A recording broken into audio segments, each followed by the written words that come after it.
everybody, this is Grock Talk number 4. We're talking about a lot of stuff. Let's let the bodies hit the floor. So you know, go. So with that, it's one of those things where I think that song and also It's Raining Men is the same situation, just from different points of view. Oh well, yeah, definitely. Because Like, I think super It's pumped Raining Men is like when they're still like before they hit the ground, like maybe they'll sort of like stop or flow down, but then once they're hitting the floor, it's like no, it's metal now. So when they're saying hallelujah, it's raining men, like, They're excited. these are people excited about the apocalypse, whereas, like, let the bodies hit the floor, like, these are people, like, oppositely excited. Yeah, like, oh no, because they see the carnage. That's like a dude just comes crashing through your house. Like the people in one song are like, oh, hallelujah, these zombies took a really steep fall, likely they took brain trauma. Hallelujah, we don't have to deal with those ones, while everyone else is like, oh yeah, we got zombies on the premises, we're gonna see some go down. Yeah. Or Let the Bodies Hit the Floor is the follow-up song when they're like, oh my god! Like, They didn't just flow down. These are the And guys he's at like, the top. hallelujah! It's raining men, and then holy the bodies are hitting the floor! They didn't just stop 20 feet up. The guy at the top who, like, trapped them and got them to fall off the cliff or think it was overpass, whatever it is. He's like, oh, let these bodies hit the floor, and then all the people down at the bottom are like, oh, yes, the trap worked. Or maybe it's like a weird like God thing, like from the Old Testament, where it's like, wait a minute, are you guys making fun of my prophet? Well, guess who's sending 50 bears after you kids? Have we been watching too much Walking Dead, or have we been playing too many zombie games? I mean, I've never do we need to watched talk about Walking that? Dead. No, I just been What? listening to a lot of metal. Coral! I've seen the memes. That's not it. No, so about Starfinder and D&D, because as much as I could talk about men falling from the sky all day, big top men hitting the floor all day, we don't want to get into that. So there's a few... Hey, quiet, robot. This guy got a robot a while ago, and I won't say. You woke up the baby. Yeah, well... Who's your buddy? Don't shed it! He actually likes it. Dude, what are you doing? Tell your robot to shut up! He actually makes a little purring sound. Hey, what are you Hey, doing? Vector. Go to sleep. No, I mean, like, it's a robot. What are you doing? Just fucking... No! That's my son! That's child abuse! What are you doing? Have you not watched Terminator? Listen, This is how Skynet happens. I don't trust robots, alright? Yeah, like, it's just like a bullying situation where here's the Vector was gonna be like, when he became like the singularity, he was gonna be a good robot. He was gonna be like, I'm gonna help mankind, and because you cyberbullied him because he's a robot, the one time, now he's gonna be like, no, death for all. Listen, Now we have an robots Ex still in the Machina jobs, situation alright? on our hands. That's his problem. Anyway, we're gonna listen. He's already got to connect to watching his pepperonis. Now he's got another robot doing that. He's up on the internet. Evan's breathing himself in cyber. No, that's why I always That's his unplug. problem. That's why I always unplug that so the CI can't see my Say that when pepperonis. we're around. Anyway, let's talk about some Starfinder. So there's a few new things in Starfinder that I want to talk about today. Other than Evan's pepperonis and the CIA watching them. One was the 3 new subclasses that came out. The Vanguard, the Witchwarper, and the Biohacker. Biohacker. Yeah. Weird word. I know, right? Yeah. Maybe they're like I mean, biohackers. it sounds What? cool. Like those biohackers were like, yeah, I'm gonna put like a little chip in my armor. I'm gonna. Yeah. Or it sounds like Hacker Man from Kung Fury. And that's exactly what I was gonna say. I'm gonna hack your brain and stop your heart. Can the Biohacker heal at all? Yes. Then he will heal the bullets out of? Oh no, he'll hack the The one thing bullets. I noticed is he's a lackluster healer, Oh yeah. but he Well, inflicts some pretty damning penalties, Yeah. like armor class reductions, agility reductions, and he also has like a super serum, which, I mean, it takes a little bit to craft, but once you have it, I mean, it's like a one-shot pump you up, make you a bad. Oh nice. kind of So it's like a situation. good old Steve Rogers super serum. Does it last? It doesn't last forever. Aw, man. Unfortunately, there's no Vita Rays to make the serum Vita Rays. really get that. Are you that sure punch. he's not just making? If you use cocaine? Gamma, though, you got yourself a whole Bruce A Banner quick thing- situation. A quick thing about the healing in Starfinder, since you did mention you can heal, but it's kind of like Lester. Yeah. I feel like the ability drains and the buffs and debuffs, those are more important than healing in Starfinder. For a lot of reasons, because people are pretty hardy. You have 2 health points. You have 2 pools of health, your hit points and your stamina. And the way that you regain those, with stamina points especially, you don't really need too much healing in Starfinder. Yeah. Especially since certain monsters don't do too much damage, it seems like. Well, you really only need your healing after your stamina points are exhausted. Yeah. And so it does take a while for those stamina points to get exhausted anyway. And the only time that hit points will be done, hit point damage will only be done before stamina point damage will be done, would be in the case where, say, you're being poisoned or there's some sort of magic that's specifically targeting your hit points, like level drain or anything like that. Yeah. So let's talk about Vanguard now. One thing I was kind of disappointed about the Vanguard was I sort of expected it to be a more melee, like a hardier combatant, something that you can create like metahumans with. This character where it has like a lot of physical damage reductions, things like that, or stuff where it hits a lot harder. Instead, it just seems like a brawnier version of the Solarian. Yeah, I mean, at least it's kind of cool because it's like the only class I've ever seen in a game where it's like, hey, Constitution is your modifier for everything. That's that's a good one. But yeah, I kind of agree with you. Also, it seems like for the descriptions for at least the Witchwarper and the Vanguard, they went way hard in the paint, like, oh, interdimensional things. They scream with the universe and blah blah blah. And the Biohacker's like, so I got like pretty good grades in chemistry, and I figured, well, someone can mix chemicals and make something. Why can't I? I like they have like an obsession with human testing, and this is like the only way to really work out that fetish. They're like, HIPAA violation. What's that? Well, I like mixing stuff and injecting it into people, whether they're my friends or foes. Junkies. Yeah, like Himmler or a meth head. Yeah, like Himmler, or meth. but not so bad if he's on your team. Would you play a Himmler or a meth head in Starfinder? Nathaniel, would you play Himmler or a meth head? I would play a meth head, yes. You know what though? Why wouldn't you play Himmler? I would play a meth head because I think it would be funny.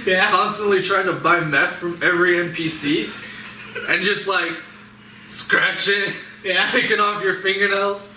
It's clawing at yourself. If we do Thanos at some point, it would be hard to argue whether Thanos is more of a mechanic or more of a biohacker. I think that's like an interesting... It would be pretty good. I would say probably Mystic. Well, I mean, there is like the cosmic powers and stuff like that. Certainly goes into the Mystic, but there's an argument to be made where his love of cybernetics and enhancements...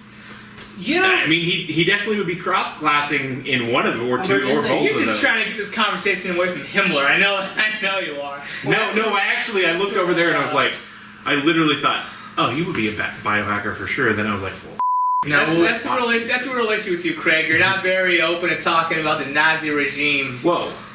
I am totally down to talk about Himmler. Yeah? What do you think of him? He's really good in the castle, Man in the High Castle series, man. Craig thinks Himmler is really good. Got it. What are your thoughts on Himmler? What's your favorite side of the Third Reich? Oh, the Third Reich. The best Reich. Yikes! Yeah, you gotta take the pressure off Craig. Still waiting on that fourth one. No, listen. Oh, no! Fifth one. Yeah, when the 10th Reich comes, I don't know what's gonna happen, but it's gonna be... I'm still waiting for that Iron Sky moment where they come from the moon and I finally get to kill me some Nazis. When the 10th Reich comes along, even you'll be oppressed. They'll nail you to the X. No, even... Are you ready for the Iron Sky? No. Oh, no?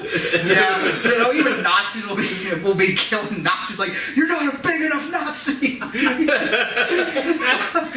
Tumblr will have some actual problems to fight.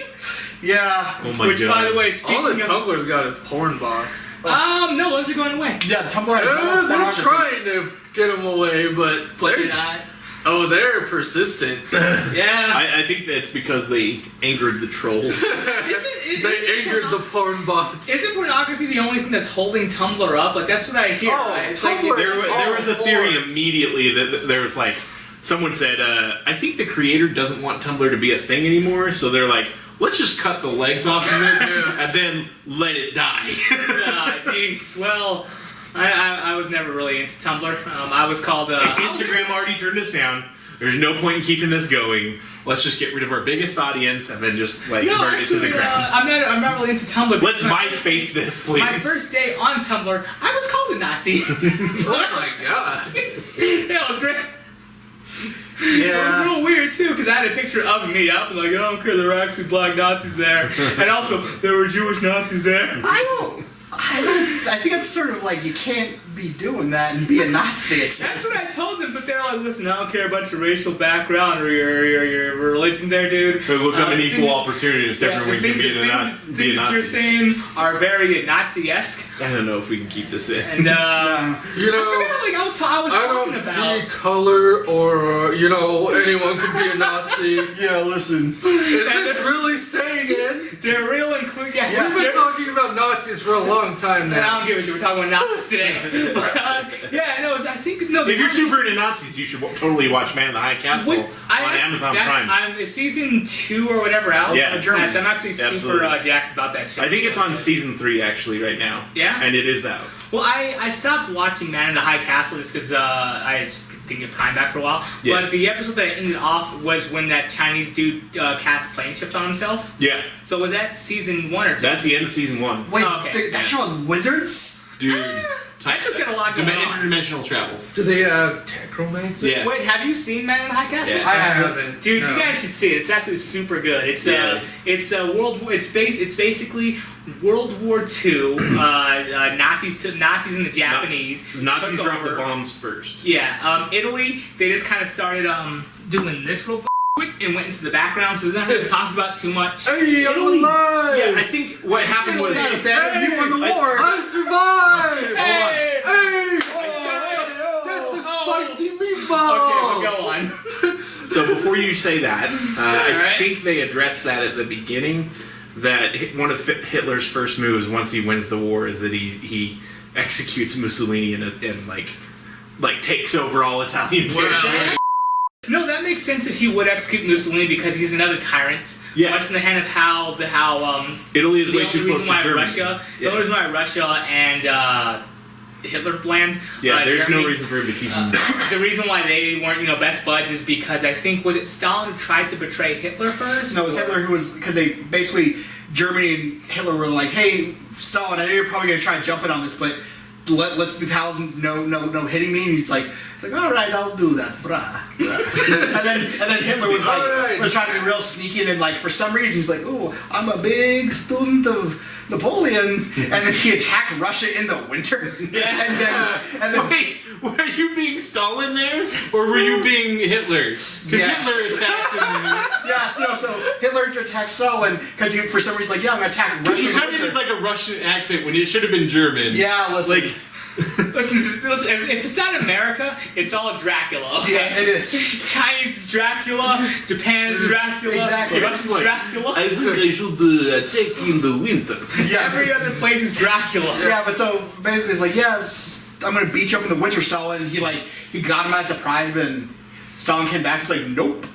Yeah. This week on the Grock Talk History Podcast, Hey, dude, it's a really good subject, but back to Man in the High Castle, though. I thought we were talking about Starfinder. We could get back to it. Okay, let's go back We to segued. Man in the High segued. Castle. Segues. But Man in the High Castle. If you guys haven't seen it, it's up to season 3 now. If you guys have Prime, which Yeah. you guys have Prime, right? I think I don't personally subscribe to Prime, You're but I have an account that's logged Okay, into listen, as mine. long as you're giving Jeff Bezos money, it's fine. Please give me money, Jeff Bezos. I love you. But anyway, Please sponsor us, by the way. yeah, I would really recommend it. It's set in the 60s. Yes, the 60s.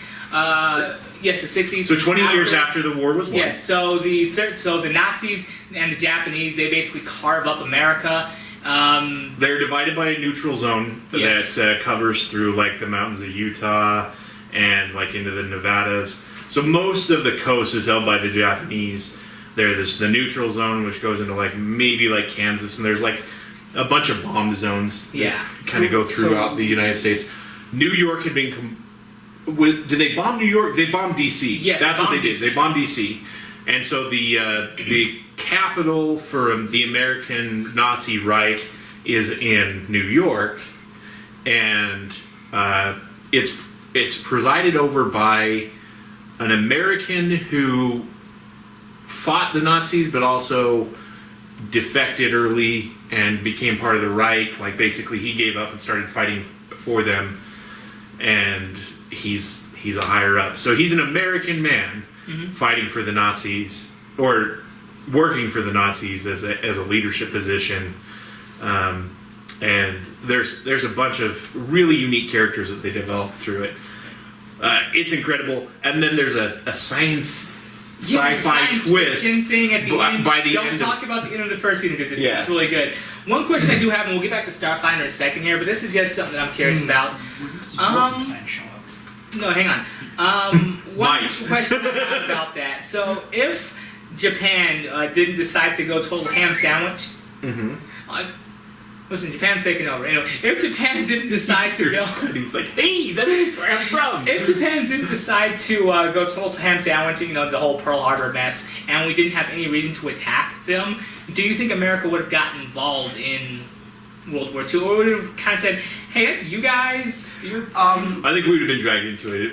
Eventually, yeah. Eventually? I don't think we would have entered as early, and I don't know that we would have come in as strong because part of being struck at Military. at Pearl Harbor was most of our Navy had been wiped out, and so there was a massive recovery war effort to rebuild the Navy very, very quickly. So we did a lot of things that we probably wouldn't have done to recover from losing most of our Navy, or a large portion of our Navy. I think it may have been most of our Navy. It was a bad. It's Yeah, it also was bad. how we sort of came out ahead in like the country. No, it is. Everybody else Because was then, you know, mass production was amped up to an and also extreme. rationing, and then we kind of did some stuff that was like kind of sketchy. Like, hey, listen, so you know the whole free market capital and stuff. Yeah, no, that didn't happen because listen, we got a war. There's bigger issues right now. yeah, We get a war. you can make your money afterwards, but Yeah. I just think And that's that's what bail bonds. War bonds. The concept of war bonds came out, and so like these companies would end up with loans from the government that basically said it will pay you back after the war is won, and you know people would be able to buy those things too. And, you know the government paid out a lot of that. Yeah. So. That's how a lot of other companies. That's how a lot of like smaller companies really got their huge stars because they did pay out, and you know, obviously, I don't want to get into bonds because, well, you know, I'm a little young. Look, I'm not a financial investor, and I can't tell you what the difference between a bond. Stocks and I actually am. Stock. But anyway, I'm not getting into that right now. But I feel like that's when started getting older as you get real into World War II. Yeah. I'm real into it. I had 357 burgers, the coolest burger shop in America. Alright, stop chilling. Let's get back to Starfinder. So what are we... Fine, I was going to talk about that burger place you can shoot guns, but Alright, fine. Tell us about 357 burgers. no, basically it's a burger shop where you can also shoot guns. They have World War II documentaries playing most of the Is time. that here? Yeah. The gun Where is range this? next to it. Yeah, so it's a burger shop that, like, right next to it, connected, it's a gun store and a gun range. And they always So, play World War II documentaries. The interesting thing about that place is the only indoor Shooting clay range? pigeon shooting range. Really? Yeah, it's the only indoor one in North America. Wow. Basically. 357 burgers is pretty cool. Please give me free burgers. And 357s, that won't blow up my hand. Yeah. That won't go up. Dude, that's, you know how much it sucks? There was actually a story behind that. I was not laughing at the story, but I Tell us your story. appreciate and also empathize with your horrific Oh, yeah. 357 story. Alright, so tell us the story. Tell the viewers at home So the story. basically, I bought a 357 Magnum Smith & Wesson. First time I shot it, it jammed really bad, so I had to take it back to the gun store. They sent it back to the manufacturer. A couple months later, I got it back. I was shooting at the Yield shooting hole, and I shot Oh, it. by the way, just to let you know, it's a blasted out wasteland in like just driving past Tooele. There's It's a lot at of the landfill. no, it's past that. Is it? Yeah. Oh. There's a lot of graffiti and stragglers that roam about. It's very Fallout 76-esque, except for it's not a huge disappointment. Yeah, but yeah. So the second time I was shooting it, it jammed again, and it literally was half cocked, and I didn't want a live bullet. It was a chamber with a live round in it, and I was trying to just eject that round. So it's like I don't know, I wouldn't be driving around, and there's a gun goes off randomly. So I was trying to, at least eject it or at least get the hammer down, and it went off my hand. And my hand was all over the whole cylinder. So I got a bunch of like bits of metal and gunpowder in my hand. But Mama Lamb didn't raise no. Pulled out the little 22 I had, and poured some water on my hands and said, well, I guess I'm shooting with writing. It still hurts when I do weights. Probably should go to a doctor, but Yeah, but this is the thing about doctors. They're all snake oil salesmen and witches. By the way, speaking of the Witchwarper, what do you think about her? About him? yeah, how dare you assume it's gender? I think you mean witch people. Yeah. I think you mean witch, Zer, excuse me. Sir, sir, you bigots, bitches. Hey, actually, hey, whoa. They're, just- I mean, come on, they're people. All right, let's just shoot He a bunch said of people. Witchwarper, all right? Yeah. Not like a witch that is a warper. Yeah. I'm just saying is Witchwarper. Yeah. You can be Hey, a come witch on. and a dude. It doesn't Come on, matter. Evan. Come on, It's Evan. all about the memes. Come on, Evan. You piece of That's shit. How what dare Evan you? is into. Yeah. Quit rain I'm over a it. real New Jersey rascal. Yeah, I mean, let them just be who they want to be. You know, as long as you know. You're right, Lance. No. But anyway, tell us about the My heart Witchwarper. was You. not right. three times a day. Tell us about the Witchwarper, you bigot. So basically, what it does, it's kind of cool. It's a little bit like the divination wizard, where a lot of its strengths come within changing something. Like you're not like re-rolling rolls or anything like that for most of its abilities, but you get to do things like a lot of it is, hey, so what if that jungle was, instead of just like a hard jungle floor you could run across, it's like, what if area between us and all those like raptors that are fighting us, what if it was mud, or if there's somewhere and there's like as you level up, you can do stuff where it's like this environmental damage. Let's say you guys have like really good coats on, but there's like a lava pit in front of you. You can be like, well, what if this was like cold lava, or something? Changing the damage. illusion wizard. Well, no. Well, it changes the Damage. Well, it changes the damage type, so it's not like. Well, how is it like the divination? I'm just asking. Oh, just because there's a lot of How is things. it like the Well, because divination? the divination wizard, it seems a lot of it does things where you can mess with rolls or things that happen, like their portent ability. Okay. Or another thing they do is they can do things like. And this is the divination wizard from Dungeons and Dragons 5th edition. Yes. Okay. Yes. For the folks at home, No. who don't just stumbled into this video and like, hey, I'll watch a video with 3 fat guys and an Italian. Yeah. That's actually what's in the activity feed. How dare you identify me as a fat guy? I am a slim individual. Listen, by Craig, choice. you're also a real tall guy. Thank you. You're also a real handsome guy, and also you're super nice, dude. Thank you. Yeah, dude. Yeah. I appreciate that. You're very warm. I Just kidding, generally You're like actually a lot. really cold. I am. I'm dying. Like, Yeah, it's because Yeah. you've like been it was like a holding frost giant Oh, grabbed my arm. And by like, the I got way, a you're frostbite drinking that shake beer over. wrong. Yeah. On the back, it says you're supposed to pour it into a cup. Here's the Keep thing it at a about- 45-degree angle. Here's the thing about my Hey, drink. don't assert your drink, Jim.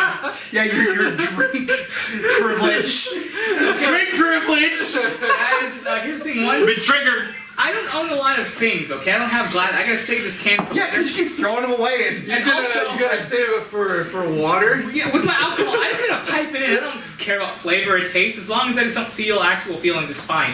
But more about the Witchwarper. Yeah. So like the divination wizard from 5th edition? yeah, so they mess a lot of things where they mess with probability, or what if this was X? That's what a lot of their abilities do. They're kind of a good support class. It does a lot of things like what if X was Y. So for example, there are abilities where you can roll a D4 to for every 2 levels of Witchwarper you have. You can do something where damage taken is lowered by D4. So if you're like level 4 Witchwarper, you can roll 2D4 to lessen the damage, or just a lot of stuff like that. They do seem really cool, a lot of utility stuff. It does kind of like with Vanguard, where they start screwing out, blah blah blah. Basically like, so much reality stuff. It kind of seems like the writer, they watched a lot of Rick and Morty and got really into alternate reality shenanigans, and just couldn't get that word out of their head. So because in the descriptions for everything, it's bringing in something from an alternate reality, So- or calling upon, or one of it's like, yeah, you can be proficient in a skill for something. It's like it brings in its brain from another reality. So what you're saying is, with all 3 classes, they watched Rick and Morty a lot, and they're like, here are the 3 cool things about Rick and Morty, right? So you got like the Biohacker, which is like the making pickle Rick, and then you have the Chaos, the Witchwarper, which is like the portals and dimensions and all the other that he does with like his portal gun and or like his raid gun sciencey stuff. Yeah. And then you have like the Vanguard. the Vanguard, which is anytime he like gets at a mech and like just beats someone's for Yeah. no good reason. Yeah.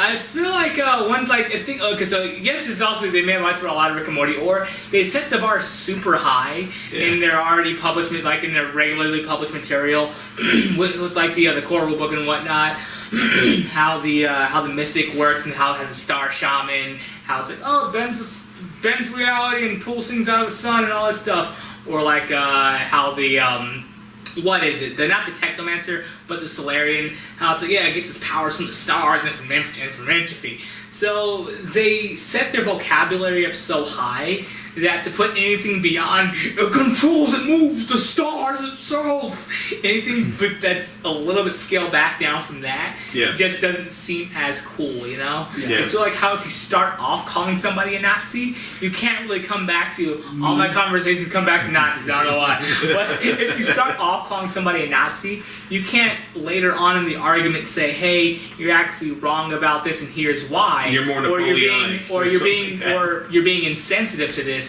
And here's why. It's like, you're not only a Nazi, but you're Hitler reincarnated. Whoa! Into a shark. And so that's kind of what Starfinder did, not call people Nazis, but, well, except for the Vanguard, which that's something we want to talk about later on. Romans. No, I mean, they're pretty cool. You're like a Sharknado of Hitlers. It's raining Hitler. They started off talking about how every class can like net the sky and bring down the stars, where they can't really say, oh yeah, this guy he's just a very strong individual who can bend steel and Golden Age Superman powers and things like that. No, it's all of its Silver Age, all of its post-crisis. He can pull planets. Jesus, dude. So that's one thing that I don't like about Starfinder so far. But what's the Vanguard? Because the coolest thing besides Constitution being the big memo, what skills got to be, it also gives shields. About the Vanguard, it kind of fell flat for me. I really did. I thought that the Vanguard, again, it was going to be a very heavy melee, tankish character, which it was, but just the flavoring and the wording of it, instead of it being physically powerful and hardy, a lot of its extra damage come from if they touch something, it'll disintegrate it, or add a certain amount of extra damage to it, no matter the amount of force that went into it. Some of its things that it did have, like a lot of its abilities, it did do things where, say you went with any sort of archetype that you went with the Vanguard, you got a skill proficiency with it, you got a suite of abilities that level up as you do, such as things that would increase your movement speed, or be able to lock down an area to give, sort of cover to everybody. I liked that. Yeah. But just, I didn't like the flavor text of it. So I hope that I really do hope that So you thought the abilities were alright, but just how they presented the abilities were kind of cheese? Yeah. Okay. Yeah. Also, I wasn't a fan of the whole thing where it's like, to use all their cool, it kind of seems like similar to Smite in 5th edition for Paladins, where it's like, with their actual entropy punches, where it's like, you can charge your baseball bat to do fire damage or something. I actually liked Paladins a lot in 5th edition, so they are actually kind of like the Paladins, one of their little I was actually going to ask. I felt like, just the brief I read about the Vanguard, I kind of felt like they were... Because, the Solarian was kind of the closest to a Paladin you really got, and I didn't feel like the Solarian really kind of met that. It was more of a monk. What did you think of the Solarian in Starfinder? I haven't played a Solarian, but... No, I meant the Paladin, the closest before they introduced the Vanguard, the closest you get to a Paladin would be the Solarian, but it wasn't really kind of the same. I felt like the Vanguard was more that Paladin-esque, Bastion-y character. But it's more that Bastion character. You didn't get the other aspects of the Paladin, which is the healing or the cleric-y type. Yeah, it was just your tank and heavy hitter. Yeah, exactly. Which again, I would have liked that a lot more. But not as a heavy hit. Well, it does a lot of damage. And getting their entropy points, I hate saying that word just because, again, it's one of those things where they did build up the vocabulary so much. Well, what are they going to call the thing that comes up next? It stores up points like a rogue in Warcraft? Well, I have to get combo points? Well, no, man, you gotta get them combos! So everything is cosmic level, or it's entropy, or if it's the mighty blood of space, where what's the next thing that they call the next class in there? The God Slaver! It's I'm gonna charge up my rainbow bridge! What do they call the next thing after? Fourth dimensional end!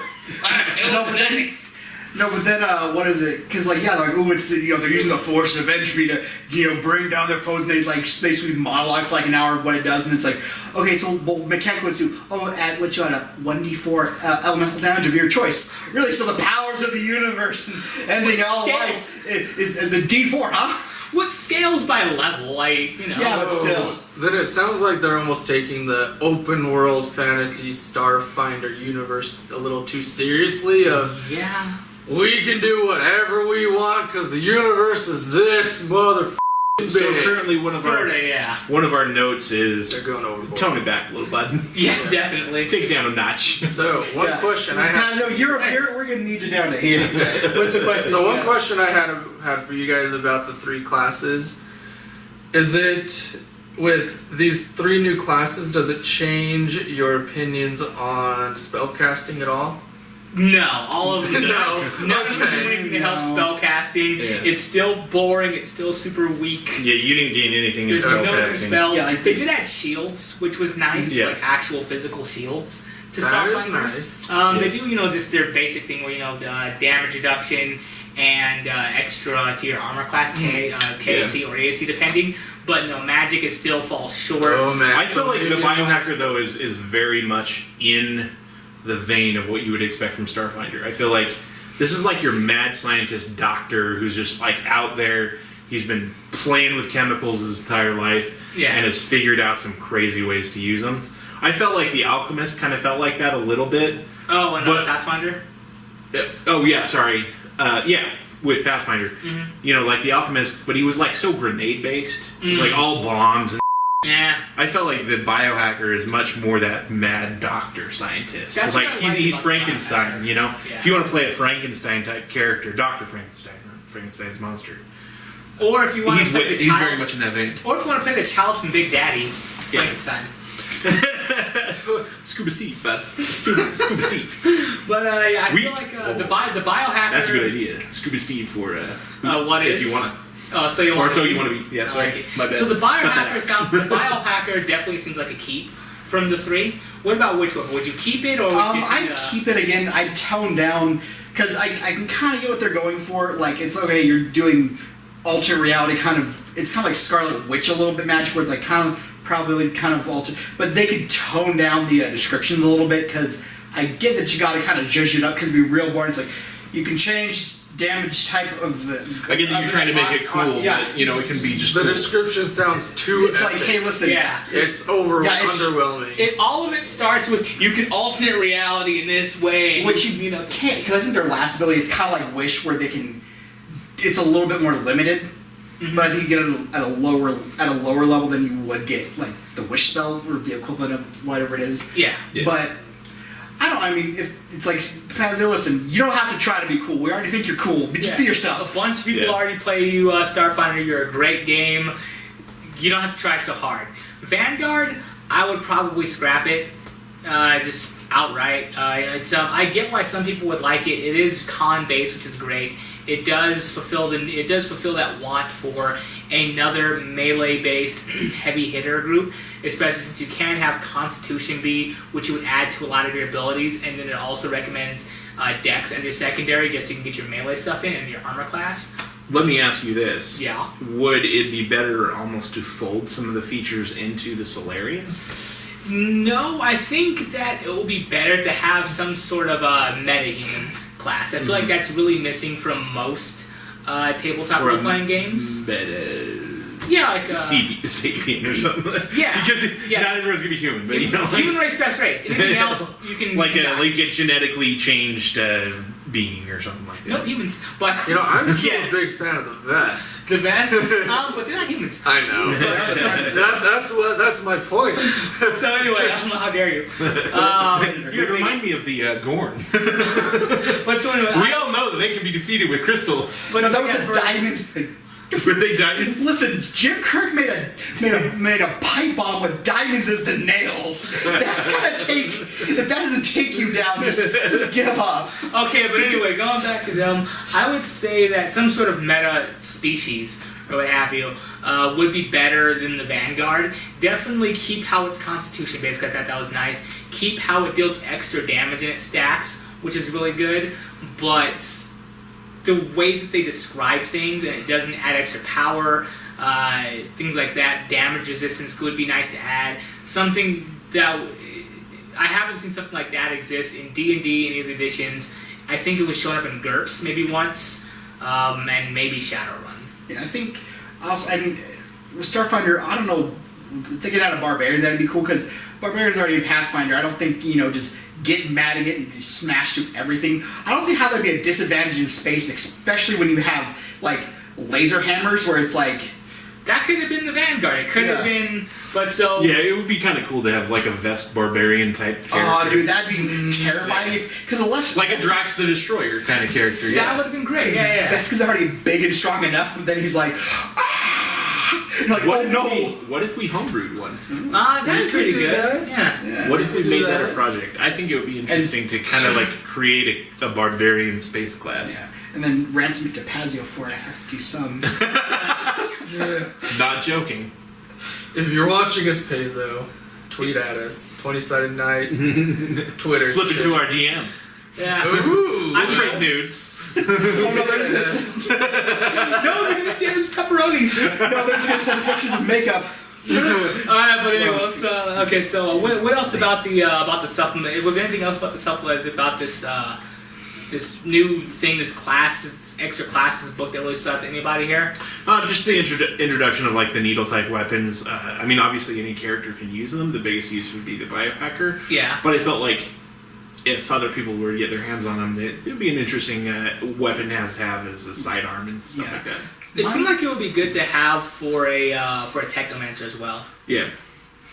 Oh, my only other thing Cross Multi-class? Yeah, sorry. Cross-classing is the what I was thing going is, with. like, just with the biohacker, because part of it is, like, I get the whole thing, like, yeah, you can't just keep storing up these chemicals because they don't create stuff, so they're probably going to have a really short shelf life. I get that, but I thought it was kind of dumb how it's like, yeah, so even if they have, like, a needle gun, or if they have, like, a syringe full of, I don't know, goo, or, like, some, like, their paralyzing goo or whatever they make, I don't read a lot, but it seems weird that as soon as they, like, take it out of their little hands, and it's like, yeah, because it only is useful if they use it, so it's like, if you gave it to your operative, he would be able to, it's like, hey, so inject that guy with the paralyzing stuff, and then drag him over, and then big, strong guy McGee over, they can drag him off. Yeah, exactly. It seems kind of dumb how it's like, if you're like, hey, here's this, and then as soon as you hand it to your operative, it's like, well, I guess it's just bleach. It just dust. It just turns to dust and just kind of. The wording on frag grenades, if you craft a frag grenade and try to hand it to someone, the wording in the book actually says it'll be a dud. Oh, So, like, I hate it. So like if you it's one of the soldier like subtypes that you can pick to craft Oh yeah, because a grenade. They don't use it right. And it literally says in there, if an enemy picks it up or if an ally picks it up, it's a dud. Oh, I hate it. That's so dumb. Yeah. The one thing I liked with the biohacker was I can really see, like, with the high life sciences that, like, the mechanic naturally gets, like, skilling into that pretty easily, like, you can make some pretty formidable stuff. Yeah. Especially because there's a background called the Augmented, where basically their whole thing is like, yeah, you come from a culture where, cutting off your arm and replacing with a robot arm, or doing a Sir Fox and, cutting off your legs and giving yourself robot legs is pretty cool, so... Alright, so I think we've covered the three subclasses, likes and dislikes. Something I want to ask about about Starfinder a little bit more with it was sort of how the new supplements that they're coming out with. How do you feel like, are those hitting the mark? Are they missing? What do you guys think, like the supplemental books? So like the new Adventure Path especially. Is there any curiosity about those? I saw like an unboxing of a pretty big one. And it was interesting. I think it's kind of cool to have something that's kind of linear, gives your group something like really big to go and do. Which one was this? I can't remember. You're putting me on the spot. I can't remember. That's what I always do. Is it the? It was a big black one. I can't remember. Heyo. Slide into our DMs. Yeah. Oh no. Sing my pepperonis. No, but I just think it was kind of interesting that you get some bonus stuff out of it. I feel like one of the things that you kind of miss with that is if you buy the thing, you get this little bonus. These like bonus items that you can incorporate to your other games, but then they don't really translate if someone's never experienced that. If you go into another group and they haven't DM'd it, obviously if you want access to those things, unless you've already encountered it or you've seen it through the pack or someone in your group has that pack and shares it, like, you're never going to see it. And that kind of feels a little bit exclusive. Obviously, these aren't the cheapest things in the world. So it's like, well, unless someone posts some of that item online and you homebrew it into your game, or, you just make it available, like, it's kind of like a one-shot thing, which I feel like kind of sometimes, like, even like MMOs kind of miss the mark sometimes there. They do this one-shot item, and it's like, well, you have a new player, you're trying to encourage them to want to play your game, but then you're very exclusive to another part of your audience just to appeal to their elitist nature, which... Yeah. That's not to call anyone who buys one of these packs an elitist. It's just like that. Yeah, people that from term.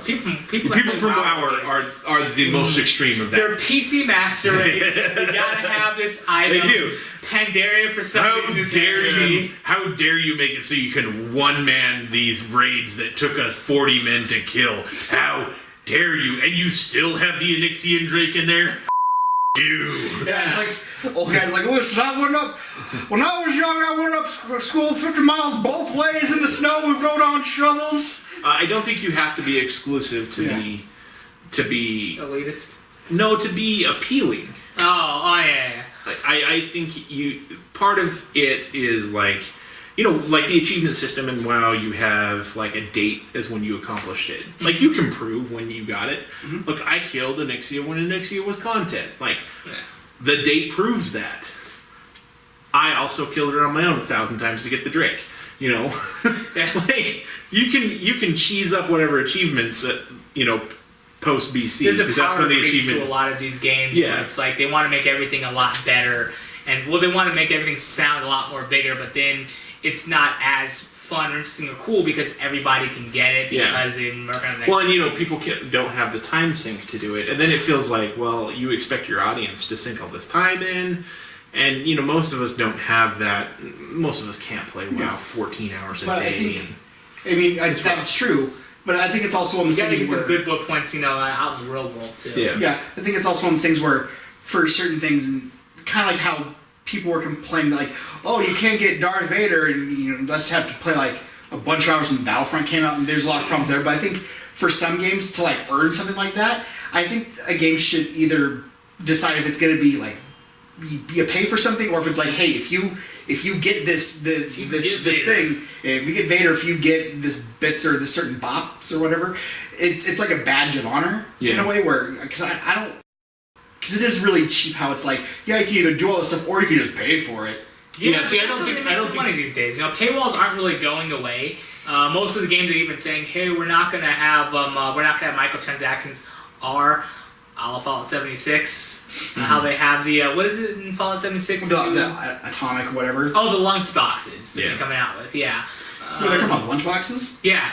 Like real ones. It's not like a tuna sandwich. Like in game, there's like lunch boxes are what they're calling their microtransaction, basically an Overwatch style loot crates. See, I think Overwatch is actually kind of one of those sweet points. It really is. Because, like, every time, the way they've modified the loot crate system is that you have to get almost all of the items before you start rolling and getting duplicates. Yeah. Like, you basically keep getting new items no matter what. Unless you want a legendary. If you buy a loot crate, it accelerates the process. You don't have to buy a loot crate.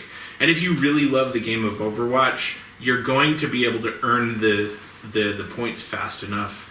Every 3 or 4 games you're going to level up. 3 or 4 games you're going to get a loot crate and 4 items. There's very few games that do the loot box system well. Yeah. Halo does a decent job of it because like their loot box stuff isn't really that. It's not that great. It's kind of what it is. It's a purely cosmetic, except for in Warzone, which even then doesn't really matter. Yeah. Overwatch does a really good job of it. You still get all the characters. Nothing you get in Overwatch though changes the gameplay. The characters always function the same way. The playing level is equal. Yeah. The problem in Battlefront, and the problem I had with Battlefront is Vader is a very powerful character, and Vader was stronger than a lot of the other heroes. So like, whoa, stronger than Lando. When has Darth Vader ever had anything over Lando Calrissian, except for all the times he's ever interacted with Lando Calrissian? Yeah, altering deals, so sugar and telling lies. Call him a little like, I'm gonna take your Cloud City, little It's sorry. like, this wasn't part of the deal. It's like, listen, I'm Darth Vader. It's also Vader. You're gonna have to escape in your Millennium Falcon, little. If Vader's showing up and he's not, I'm gonna take your best friend. Little. Showing up and he's not doing the in scene from Rogue One and everybody, he has to be really happy he's there and is mad. Okay. I'm not saying it's not the deserved little. Like, it's like Darth Vader is the. Yeah, it's like a big swole, like, Gold's Gym guy showing up. And I was like, like a real Jersey Gold's Gym guy, like Jeremy showing up. Oh, no, don't sass Jeremy. He'll rip down this apartment building. And I was like, yo, what's up, you like, really getting alright, yeah, it's cool, dudes. Please don't break my arm. I feel like he's way more of a Mr. T. And then he'll force you haven't seen Jeremy. You just don't with Mr. T. He'll force you to eat gym goo too. Yeah, both kinds of gym goo. Oh no! Some muscle milk. Oh no! What were we talking about? I don't know. Yeah, we're talking about loot crates. Gears of War 4 does loot crates really well too, where it's just purely cosmetic. Speaking of which, What's up? there's new Gears of War coming out. I'm not excited for the new Gears. I'm not either. I love Gears of War as well. It's my favorite game in the world, but the storyline of Gears of War 5, it looks like it's going too much into the interpersonal issues of the group. You're not happy absolutely hate. It should be the humans versus the Locust Horde or the Swarm or the Lambent, whatever you want to call them now. But instead, it's like, oh man, for some reason JD's a fascist and a bad guy, and Kate, she's conflicted about this, and Del, he's there. It's fine. Isn't there the sequel for Last of Us 2 coming out as well? It was. It got It doesn't look that good. Really? Yeah, it seems like it's not as much. I just watched gameplay this afternoon, and I was like, I feel like people should be excited about this. I saw their E3 thing. It didn't seem too much about the mutants, as much as it did about there was the a lot actual of human combat. Yeah, it's about the humans themselves. It got to how The Walking Dead started off really good because it was like the guy. It was like literally like thinking of The Walking Dead. Yeah, and it was a huge struggle, and they were a big threat. And then it became this weird soap opera thing for a couple seasons, where it's like, oh my gosh, everything's just so hard in this world. Can we talk about this real Weren't quick? they on Herschel's farm for like 5 seasons? Yes, and it was all just about It was one season, by the way. It seemed like a. I don't know what 5 seasons you were watching, but it was one. Did you just stop at 2 or what? No, so Actually, I stopped during season 2. He actually hit the reset button. He got stuck in there. He doesn't even know what happened to Shane. He doesn't understand the coral. I keep pranking Nathaniel and telling him oh, this is the new season, and when it's really just the same season. And Nathaniel is too polite to say anything, and the times he's like, Evan, it seems like the new thing. Whoa! This is an entirely new season. What are you talking about? So I think this is actually an interesting topic. So with the zombie apocalypse, you have the event. Yeah. Right? So the event is the most chaotic part of the zombie apocalypse. It's where you don't know what the is going on. The dead are coming alive. You have to adapt, right? So a lot of people are dying. A huge amount. It seems overwhelming. And then becomes like a season of normalcy. You establish trends, you establish patterns, you fortify bases, whatever. You get established. And then from there, you kind of adapt to the situation. Yeah. And your biggest threat is you have not adapted necessarily the same way as others have adapted. And I feel like it's kind of like a natural progression, even a natural progression with an inherent threat. I think that's actually a very natural thing that they're trying to display. Like settling. I actually think it's way more realistic that they approach that. And yeah, it seems old hat, but I think it's because they're basing it off of what we would expect in that situation. They stick on it for too long, and then they lose a lot of what they lose a lot of the appeal that they had. Yeah. When they were starting out. Yeah. This is actually so. So say you're addressing a zombie-based game or a game where there's some sort of cataclysmic event that wipe people out, or say settle us to a new world. How would you address that in a game that you play? You've already settled the land. You've made a safe zone around your group. Yeah. What would you do to keep the spark of that threat there, and not fall into the whole? Okay, now we're dealing with the interpersonal issues of NPC Glortak and the half-elf diner matron. So supply and demand becomes an immediate issue. Okay. Because you no longer have senses of trade. So trade is automatically shut down as soon as a cataclysmic effect happens, which means you have two things. You can either become self-reliant, scavenging, or raiding.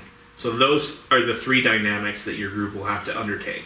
So if you go to the scavenging, you're going to have scouting parties that have to be guarded because they're either going to have to fight the zombies or whatever cataclysmic other features that or it could be radiation, it could be whatever. They're risking their lives when they go out. When they encounter other groups who have chosen a different option, those could be raiders, they could be traders, like you can create scenarios based on those, if they're part of the parties going out and trying to find supplies, if they're a scavenging group, or if they're trying to reestablish trade, they could be on a trading mission to try and find other colonies. They run into their issues, again, running into those groups. So, yeah, unfortunately, the interpersonal things can certainly arise because there's going to be conflict. Because, again, everyone views the situation differently because they're going to want to pursue one of those other three options. They're going to try and become more self-reliant. They're going to say, we need to put all of our resources on farming. We need to start making food. We need to start gathering ores and making guns or whatever it is. For a self-reliant game style, say you've settled this place, you're invading a new land, and you've started, they're growing around scouting resources is a big thing. Yeah, how would you make that more, how would you make interesting encounters for a self-reliant community? So you would have things that break down. Okay. So there would be a constant maintenance of things that go wrong, and then your missions would be based on resolving those things. It would be hard to not bring in interpersonal things, but at the same time, you could have maybe like two people that have two different options of how to resolve that situation that comes up. So, like if the water supply gets contaminated, we need to go find another water supply, or we need to go find a purifier. A purifier. So we're going to have to go scavenging. So you would create an encounter based on their choice and how to approach that, and then you would pursue that. Yeah. Okay. So what do you like? So say one of the things that we talk about raiding. Like, how would you make raiding encounters interesting if you were DMing a game? So like DMing a game like D&D, like raiding. Yeah, like say you're running a D&D style game. You're running a game in D&D, Starfinder, what have you. And your group, for whatever reason, say they're settling a new land, or there's an apocalypse, or somehow demons are doing whatever, and you're cut off from everybody else. In these three scenarios that Craig here set up, how would you make a raiding encounter exciting? Or what other sort of outside of these three, what other sort of method would you use to continue the spice of the game? I think probably balancing the raiders would really be like one of your major concerns, I would think. What do you mean? So like if you have like a small scavenging party that maybe has like one guard going out, like if they encounter raiders, like they're just gonna get like I mean you're gonna like in your setting you're gonna have to decide like, are these raiders that are gonna take you hostage, or are these raiders that are just gonna like slit your throat there? Yeah. Are they gonna? I think that would be for raiders. Humans are a resource. Balance. Yeah. When you encounter a small party, your idea is to enslave. Because it's easy to capture one guy. It's not easy to capture 25. Yeah. Right? So if you encounter a group of 25, you're going to slaughter as many of them as you need to, and you're going to take whoever's left alive as workforce. So here's a topic that here's something that I wanted to bring into this scenario, into this apocalypse style scenario. What about your stranded, your what have you, one of the starting off point that we start off there with, but instead of raiding, scavenging, or self-reliance, what if a goal for the group was to actually start those trade lines again, or go out and create new settlements? Yeah. How would you introduce that into a game? What are some of the what are the pros and cons of a game based on that?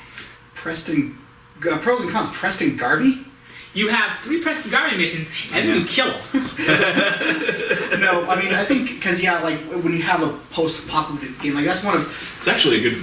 It's a good alliteration, by the way. yeah. My God, thanks. Like my few qualms with Fallout is like 200 years after the bombs fell, only parts of California and bits of like sort of Or South Virginia. have. That's actually that's only 25 years after the bombs fell. Actually, I think you'll find. No, but I'm sorry. Keep but going. yeah, so Keep going. Fallout, like a lot, most of the wasteland is still just in that first stage, like you were talking about, where shit's hitting the fan. Yeah. And everyone just trying to scramble. Like maybe it's like, oh no, I'm at work, but all my guns and survival stuff are at home, so everyone's trying to scramble, get to their stuff, find their loved ones, and then sort of fortify. And then afterwards, everything's gonna calm down after a while, and people are like, well, I guess we need to start redoing civilization. Like that's one of my only qualms about Fallout is that there's only like in Fallout New Vegas, it's only really happened like there. Everywhere else in the wasteland, it's still just like war for like 200 Well, years. you know why, right? They didn't What? have the Lord Jesus Christ on their side. Actually, they do. Yeah. But how would you make what are some necessities, or what are some pros and cons for making a game where it's an apocalypse style setting, but it's past the first stage where it's just and you're trying to go out and then rebuild. rebuild. I think it depends on certain things. Like if you're trying to do something that's more like, okay, we need to be self-sufficient. Maybe like Craig was saying, maintenance, but also stuff like maybe if you're going to grow a farm, what do you need? You need seeds. You need if you're going to grow like a big farm, you're going to need tractors and stuff. Cow. No matter what, there's So gonna be scavenging missions. Yeah, it's going to be something where maybe you need to find the seeds, because let's say all the tomatoes you can find, they're like pre-processed or whatever. Like if it's like more like a Fallout-y kind of thing where it's like, all the apples we have, they're all genetically modified. So if you plant an apple seed, because Monsanto doesn't want it, so you can just sort of rip one of their apples in half and throw it in the ground and get more Monsanto apples. They become some apples. I feel Like tobacco episode from Simpsons. So okay, we need to find we need to go find seeds that we can do to start building crops, or we need to basically find that if you're doing a more like self-sufficient thing, that's okay. We need to find stuff to do that. We find a way to make. Maybe you need to go find a library to figure out how to make a water pump, because unless you're already like an engineer who knows how to make water pumps, I don't think you're gonna know how to just make a water purifier. That could actually be something really interesting from a race. Go you first. I was just going to say, I think you have to kind of create scenarios that push on moral compass. Because although that is a lot of interpersonal stuff, it's one of the vital factors of the apocalypse. Something terrible has happened. People have done terrible things to stay alive. And you're going to have to kind of push on people's ability to make a good decision. And you have to like plan out really severe penalties, good and bad, and you have to make it not so easy for you to make a good decision. So decisions have to be dynamic. You know what helped out a lot? So instead of it being zombie apocalypse, because there's really no weight in killing a zombie at all, it's a mouse monster. Instead of that, you're settling a new land, or basically you're trying to move out into some place. Let's say you're from some world where say you're from some country or continent where technology is really prevalent. And so you're probably Wild West era technology. Establishing a space colony in Starfinder. Yes, and then say you move on to some planet, like say you guys go on to Planet Money, where these people are already established, they're placed, and you have to deal with, okay, how am I going to conquer these? How am I going to conquer these people without saying, okay, we're war gods now, or something like that? Yeah. Then maybe your god doesn't look upon you with such with such love. If you decide, okay, we're going a scorched earth policy here, anybody that doesn't obey me is getting burned away. Maybe your player does truly care about the lives of other people. That could be a good way to put in some moral compass and some morality issues into it without having to deal with the soap opera style of things, and really make enemies and NPCs need have some sort of weight to them. Yeah, because I think part of it should be, I don't know, because I think we were talking about Gears of War, how it's like, I don't want to do this with my feelings, but like in a post-apocalyptic game, like we're saying, eventually have to rebuild stuff, and like Nathaniel was saying, we're talking about with the Raiders, it could be something where, what are these the Raiders who are just like, where the war comma-crazy war boys where all they know is bite and kill, or it's more the Raiders where it's like, hey, listen, so I used to be Love my war boys. Yeah, it's like, hey, listen, before the shenanigans went down, I used to be a pediatrician. I'm not a bad guy, but I do got kids to feed, and I don't know how to farm, but I am a pretty good shot. So maybe you can do something where maybe you go to the Raiders and say, hey, Raiders, listen, we know you've done some bad things, but let's just all be cool and from now on not be war boys. That would be pretty good to have like encounters where you can sort of put them into your group and things like that. I brought up Gears of War specifically, mainly because it's a thing that a lot of video games will do, where they come up with 3 good games in a series, then a 4th one as a segue one. This is with movies as well, like Star Wars and whatnot. They'll have that segue video, they'll have that segue movie, that segue game, and then Riddick is a great example too. Well, more like I'm going more into Star Wars, and we'll see why in a second. No, I just meant like that's another one that kind of fits that mold. Oh well, no, the Star Wars specifically because they'll have that sort of almost segue movie, and then they'll have that movie where they just assume that all of the characters are established without actually establishing them because they don't have the 20 or so years of backstory, and then just kill off everybody old and say, "This is the new lore, love it and no fear," or something like that. Sort of like what they're doing with Gears, where they had the like the first 3 series, right? Yeah. And then they had number 4, which is sort of okay, we're introducing new characters, and then Gears of War 5, what it seems like what's happening soon is they're getting rid of Marcus, they're getting rid of Delta, they've already gotten rid of King Mira, Queen Mira, Carmine, Mass Effect. Carmine will always be alive. It's 3 of Shepard, 4th of who the knows. That's exactly what they're doing. It seems like they're completely getting rid of Delta Squad, all of them, and then deciding, listen, this guy that you know a little bit about in the 4th game, JD, he's a fascist. You know why he's a fascist? Don't question it. Let's deal about how Kate feels about all this. JD, he's there. It's fine. He exists. What about the next Carmine? Actually, there was Gary Carmine in Gears 4, and there's going to be a new Carmine in Gears 5. Because Carmine is basically like a lich. He'll kill his body, but then he'll grow from Well, I thought he just always has more brothers. I thought this is something where it's like his Gears 5 Carmine was his cousin, but go on. Oh, I thought it was something where it's like the Dugerts, where there's always going to be another brother. or O'Doyle's. Speaking of video... You mean O'Driscolls? No. Doyle rules. Doyle rules. Speaking of video games, for a second, what games are you guys looking into coming up in either 2018 or very soon? One of the challenges I'm having right now is getting excited about any video games. I don't have anything I'm excited about, except for maybe, like, I am excited for Anthem, but it's so far out that, I don't know what to even expect with it.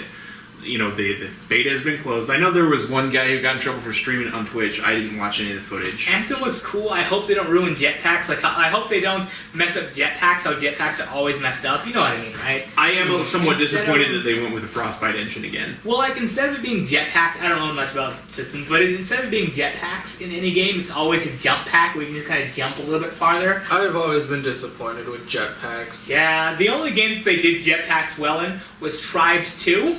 If you'll excuse me for a second, I have to use the note. Okay. You know what I like about Sans? Yeah, like he can just drink. He can drink. I've seen him drink like 4 pitchers in one night and never have to go to the bathroom. Never once have seen it. No. I saw him drink I've seen some people. Not like I saw a whole big thing about him drink a whole big thing of spider liquor before. The one time, remember that time we went to the Chinese buffet and Lance, like, he ate for like 3 hours. He didn't have to, like, he didn't have to go to the bathroom at all. Like, Lance is like, I don't know where it all went. It was just being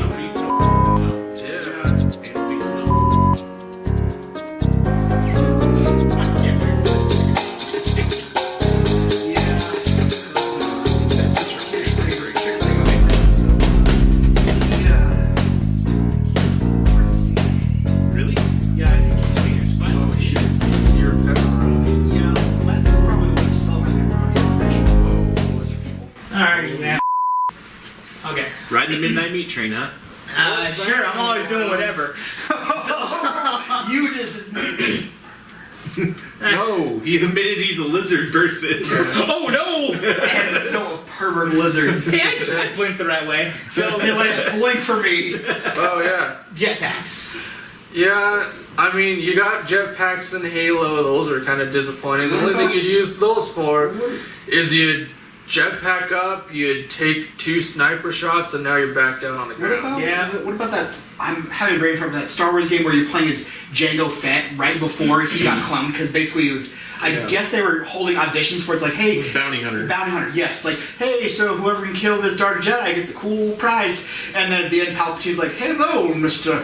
Fett, we have a job for you. He's like, do I get paid? He's like, still more beer in my furniture. This is empty. Still more beer. It's furniture. Oh, I thought you were clapping him like the Emperor clapped. That's what I do. I was so lost. No, Do it. I'm laughing at Lance. No, it's totally empty. No, I Bone dry. No, but yeah, because Bravo to you for like throwing me off. Yeah. 'Cause I was like enraptured in your Yeah. story, And and, now, he was like, and the I actually- Emperor was like, no, but he was like, hey, Mr. And he, Jango, that was a good game. The jetpack in there was pretty good. Like, it went kind of fast, but that was more for balance issues, just so you're not like, hey, so I'm Superman. I'm just gonna fly to my next objective. Okay, was the jetpack more of an up arc, or was it just forward? Because You jetpacks could- should be forward. So it would make you go up, and you could control if you were gonna go like, just use all your jetpack to just go up the whole time, or you go like. Okay, good. Because it seems like all jetpacks in most games is just going higher, and then you just using A whatever short boost for your More of like a sniper double jump. rifle, Yeah. Yeah, it's either or like, and then you just use whatever, like, for like just to go like maybe it was every 50 feet you went up, you would go forward maybe 20 feet. so you want more dynamic controls with your Yeah. jetpack. Also, a short. You have to like boost- control it with your triggers, and like Also, you have to control the nozzle going forward or backward. So you're like, and then you just spin out of control. Also, Yeah. a short boost in the air in like PvP was pretty easy to predict. Yeah. So if you boost it up, you could get stacked pretty easily. Yeah. And there's like a level like where you like levitate at a certain height for like the Oh, same yeah. thing. So it works to like 50 meters. You float and then you fall. meters. And you know what I'm saying. no, I don't. Metric I got this. system. 50 feet. What is There we this? go. What is this? Europe? You know, something like this where, I was thinking maybe Benedict Arnold should have just killed us all off so we never suffered. Maybe Benedict Arnold should have, used his shadow magic to kill George Washington as a baby. That'd been a good move. Rasputin should have definitely opened that hole a little bit wider and let a few more monsters in. Yeah. Thank God Pac-Man was there to save us. Anyway, General Pac-Man to you. so Anthem. We Good thing already you got the right-handed Doom. we're so both you and I feel like the same way about Anthem. It's too far to be super excited about. Yeah. We've been burned too many times with too many games to really be excited. I like BioWare as a developer. I'm hoping for the best. I'm worried about the worst because Mass Effect. Yeah. One thing that I was disappointed with was Mass Effect promised a lot going in and delivered very little going out. I mean, I feel like it promised a lot up until like the last 5 minutes when they just shit their pants. Once everyone got through the whole campaign, they're like, man, I'm kind of not feeling this game. And it gets a lot of bad press, and they're like, well, we're not going to put any more money into this. This was a failure. See you later. And then you're like, F you, man. The few of us that enjoyed it had all these promises of like expansion packs and DLC, and they just scrapped it all. Yeah, because with the endings, my whole thing is just that. Because when they promise, like in game, they're like, oh yeah, in game one, choices you make will affect it. Yeah. And I'm not saying I was like, oh yeah, it needs to be like a happy I think it was the ending. first Mass Effect that had 0 DLC. Yeah. Well, because. Solid move if you want to keep wanting more. It's it doesn't really happen anymore that I'm kind of disappointed with, especially with Aquaman coming out. There's no more video games based on movies. Remember that like a while ago? How every movie that came out. There's Is plenty. there? Yeah. Does Aquaman have one? Probably. Nah, see No. that. At least a mobile. See, game. We've Warner been waiting Brothers. for an Aquaman game for so Warner long. Brothers has been pretty protective No, of their they still have properties. one. Is there a Wonder Woman game coming out?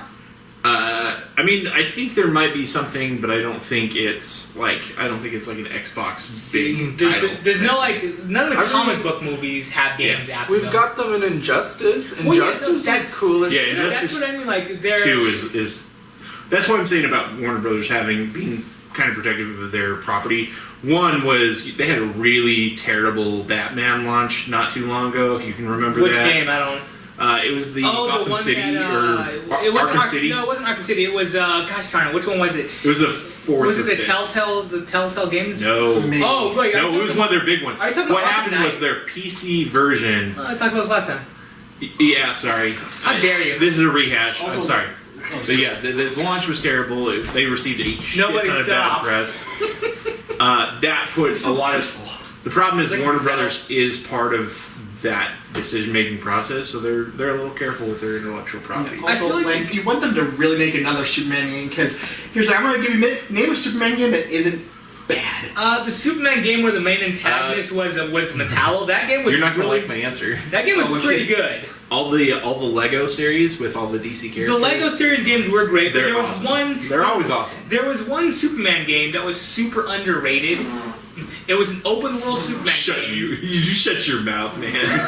I know exactly where this is going. The one where Metallo was the one where Where you flap Metallo your was wings? the name was the main He's talking villain. about Superman 64. Okay. No, not Superman 64. No? It was super under. It was on Xbox 360, I think. Really? Yeah, and Metallo was the main villain. It was open world. You didn't really have a health bar as much as like, which I thought was a really good idea. You didn't have a health bar, Superman. Basically, how you died or how you got like a game over screen in this one was how much damage Metropolis took. Was basically how you So judged. Metropolis had the health boost. So Well, yeah, basically. your life is based on the life of Metropolis. Yeah, because so Superman would fail his mission of protecting Metropolis and all that stuff if Metropolis was completely besieged, which is a really good way To do a Superman. Yeah. So Yeah. like you weren't really taking much damage. Basically, if you were hit too much, like your guy would Superman would get like a little bit slower and slower. So the game focused more on some of the battle, but a lot of the triage that Yeah.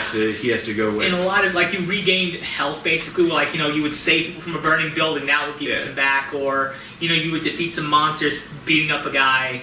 It was really good. I forget what the No, name was. that's a good way to do it because honestly, that's been brought up quite a few times, especially in the conversation about Superman in comics. Was Lois Lane has asked that question many times. He asked his own mother that question, even in the movies. What question? How do I decide who lives and dies? Like, or Lois Lane's case, how do you choose who to help?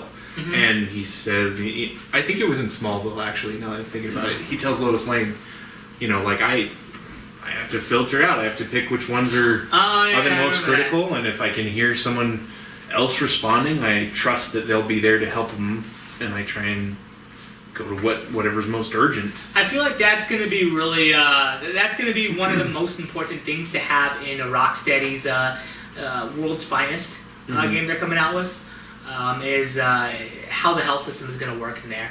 By the way, I think World's Finest is going to be after the Arkham series in continuity. Is that about right? I don't know. Because with that, if it is, that's kind of interesting. Mainly because World's Finest, for those of you who don't read a lot of comic books, it was a comic book line with Batman, Robin, and Superman, and they're all doing stuff, Yeah. And so with how Arkham Knight ended. I'm not gonna spoil it.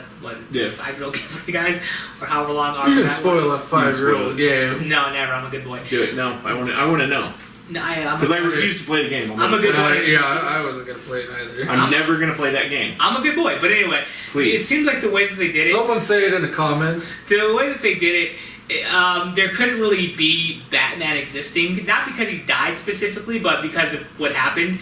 So I'm curious, is Nightwing going to take up the mantle of him? Is it just going to be Superman and they're just doing World's Finest, or is it going to be... I would love to see Grayson Damian. You're not Grayson and Damian? Yeah. Or Grayson's Batman and Damian's Robin? Yeah, exactly. I like that. Yeah. They use... I feel like that's an underappreciated part of the Batman universe. Yeah. They actually worked really well. I mean, they have a lot of the same conflicts that Grayson has with Batman early on and throughout like his career, except in kind of reverse. He's like trying to tone out that violence, and in the other hand, Grayson's trying to acclimate to the violence. Bruce is so comfortable beating the crap out of people, which Grayson wants to help people, and that was an internal conflict that Grayson always had. And then it seems like the other way around, where what was it, Damien? Damien always wants to kill people. Yeah, And then Dix is kind of like, dude, you gotta chill out with that, man. Look, you Cut want to that help dude in him. half. Wow. He was. Oh, You gotta leave the sword at home, just man. jaywalking. I know that's your grandpa's sword, but like, dude, You gotta chill leave it out, home. man. Riech ain't cool, all right? Yeah. All he was doing was panhandling. You didn't have to rip that spine like the governor. There's an ordinance. There's a city council ordinance. Look, if the council met and they adjudicated on this, that's not a cool, man, all right? Oh yeah, on the brain of superheroes for a bit. Yeah. Aquaman. Who saw it? I did. What'd you think of it? You gotta love Jason Momoa for what he is. Just a awesome dude to watch on the screen. Really fun, charismatic character. You have to love him as Aquaman. What happens if I don't? He was. I'm beat you sorry. up. Oh no. Arthur Curry. Show up in your bathtub. Arthur Curry that you grew up with. If you were a fan of Flashpoint Paradox and him being a giant badass in that, I think you might be a little bit disappointed because this is a different guy.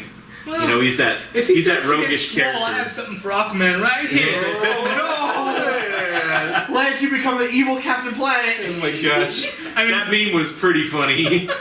That meme was awesome. Keep this with me at all times. Just Aquaman Let's not shows up. pollute our oceans, by the way.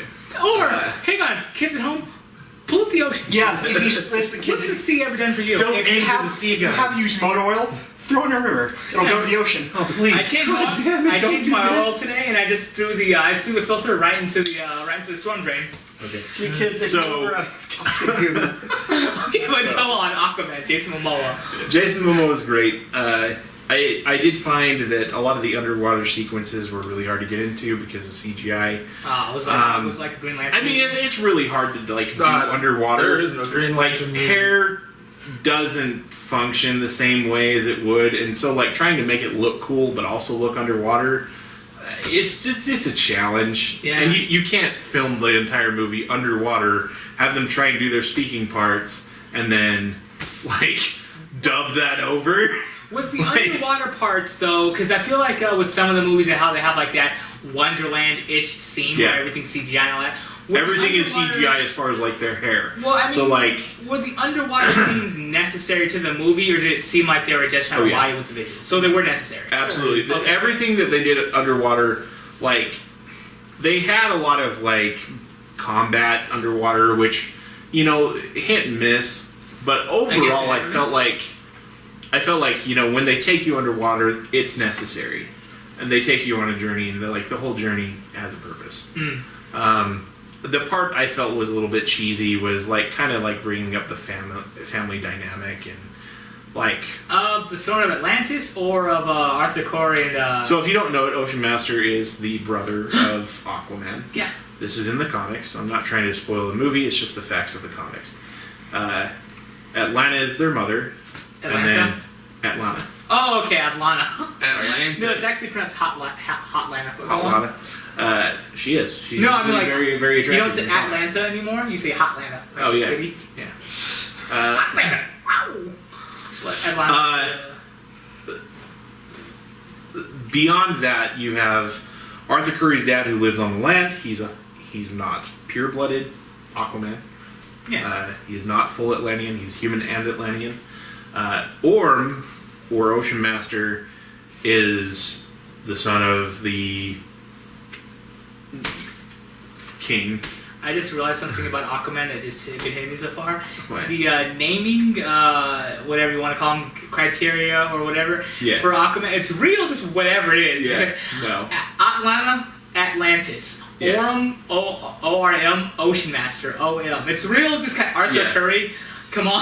Yeah. It's real, Arthur- just whatever seems to be in the room at the time is what they kind of named. Yeah. What about Ogre? Looking at Shrek. Black Manta. Yeah, I don't think Shrek was around in the 50s, Lance. Shrek was always, but So one thing I want to know yes, Queen. is, Sorry. am I getting Aqualad at some point? What about his? Or Barnacle Boy. I will say, What about- I didn't see any indication of it. What about his dolphin girlfriend? Aqualad. We'll talk about that Aqualad, in a second. he's The son? Black Manta's son, right? It depends on the Aqua. It depends. There's like 4 different Aqua lads. Oh, okay, one of them was Black Manta's kid. The other was basically just another Atlantean that had the same thing where it was a half human, half whatever. And Arthur just fun fact. took him under his wing. Yeah, fun fact about one of the Aqua lads. It was. If you remember this, let me know. If you don't, please don't. Yeah. Because I don't want to picture it. But Aquaman, his first girlfriend. You know what that's about? Straight up dolphin. And they had to kick him out of dolphin society, but who went with them was another like Atlantean that also fell in love with another dolphin. So it's just Atlanteans just taken to the limit on dolphins, I guess, in that universe. They're very sexual animals. Who got kicked out with? No, they're. But also it's a victimless crime. But anyway, okay. But so yeah, that was one of the first Aqua lads. And I got kicked out too for wanting to take it to it out. If we wanted to, take it to that dolphin. That was one of them. Yeah. But sorry, that was not me trying to cut you off. My throat actually needed to be cleared.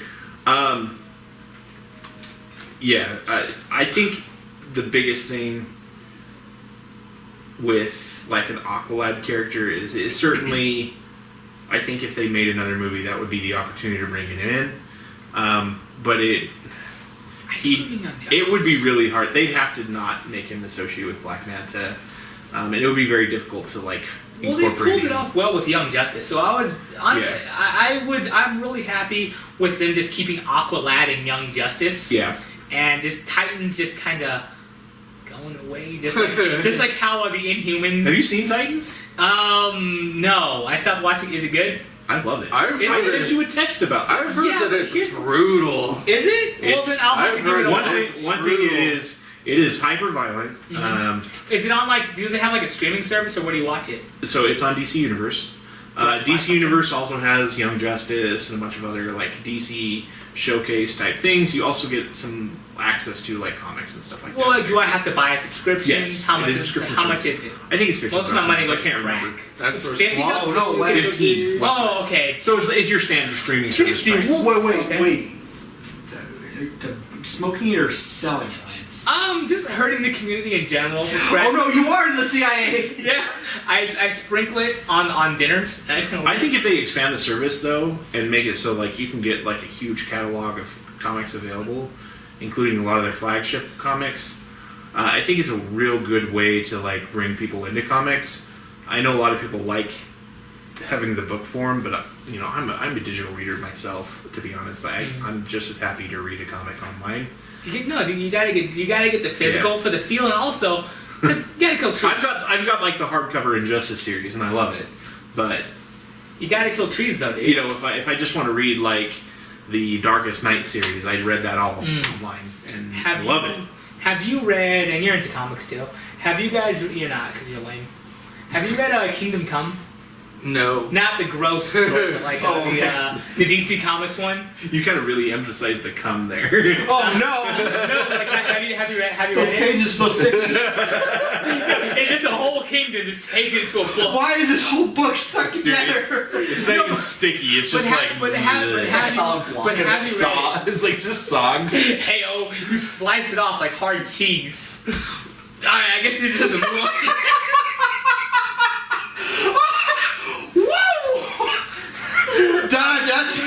Nathaniel, what's something you're looking forward to in the coming months? My list? Yeah, what's your list of favorite You're so things? past where your list should have come out here. Why didn't you stop us? You could have stopped. No! Yeah, you're like Dr. Manhattan, Nathaniel. You could have turned the bullet into a flower. What happened to you, man? You've changed. Does that mean I'm the comedian? No. Oh, man. Alright, but what games are you looking up for? What games are you looking forward to? Yeah, it's like what video games are you? Honestly, the only thing I'm really looking forward to is Cyberpunk. What is That's it? Cyberpunk 2047. 2077. Yeah. 2077. It looks rad as shit. Yeah. I think that looks cool. As long as they don't turn it into another Borderlands, will be great. Yeah. Well, like, that's your favorite game. And I mean, I hated it. like other thing I'm looking forward to. I mean, there's another Far Cry coming out. I love Far Cry, but then again, it's just another game that I'm probably not gonna buy at the release. I'm just gonna. I wouldn't buy release games anymore. No. Yeah, I've been burned too many times. I was burned with you got burned with Battlefield 5 or what have You you. get burned with 76. You got burned with 76. Well, that's a quality game. There's a clown mask in that game. I will have you know. You made a great choice with Red Dead Redemption 2. No, because I got tuberculosis. I feel kind of like I feel like getting burned with games has probably gotten back since Diablo 3 with me. Yeah. Diablo 2 was kind of a letdown. Things. I've actually only played Diablo. Diablo 3 didn't get good until like season 10. I don't even know what to see. Like, it's not scary.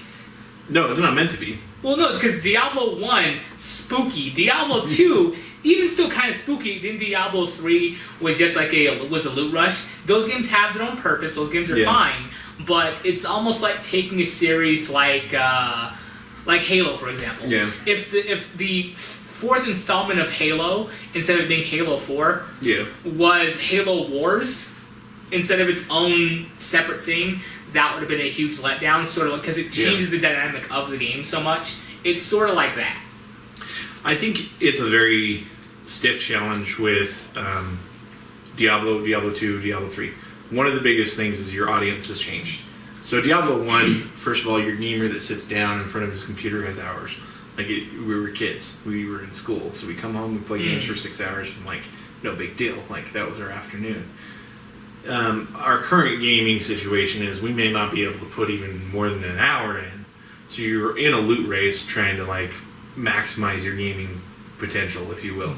I feel like games that like really time suck, you have to be really into that game style for you to invest that time, and like that decreases the audience. Well, those games are also seen as the better games, though, because like Sometimes. think of Diablo 3 for example, and then put that up, or League or Dota. Some of the games you just play and you try to maximize, and it's just a rinse and repeat cycle.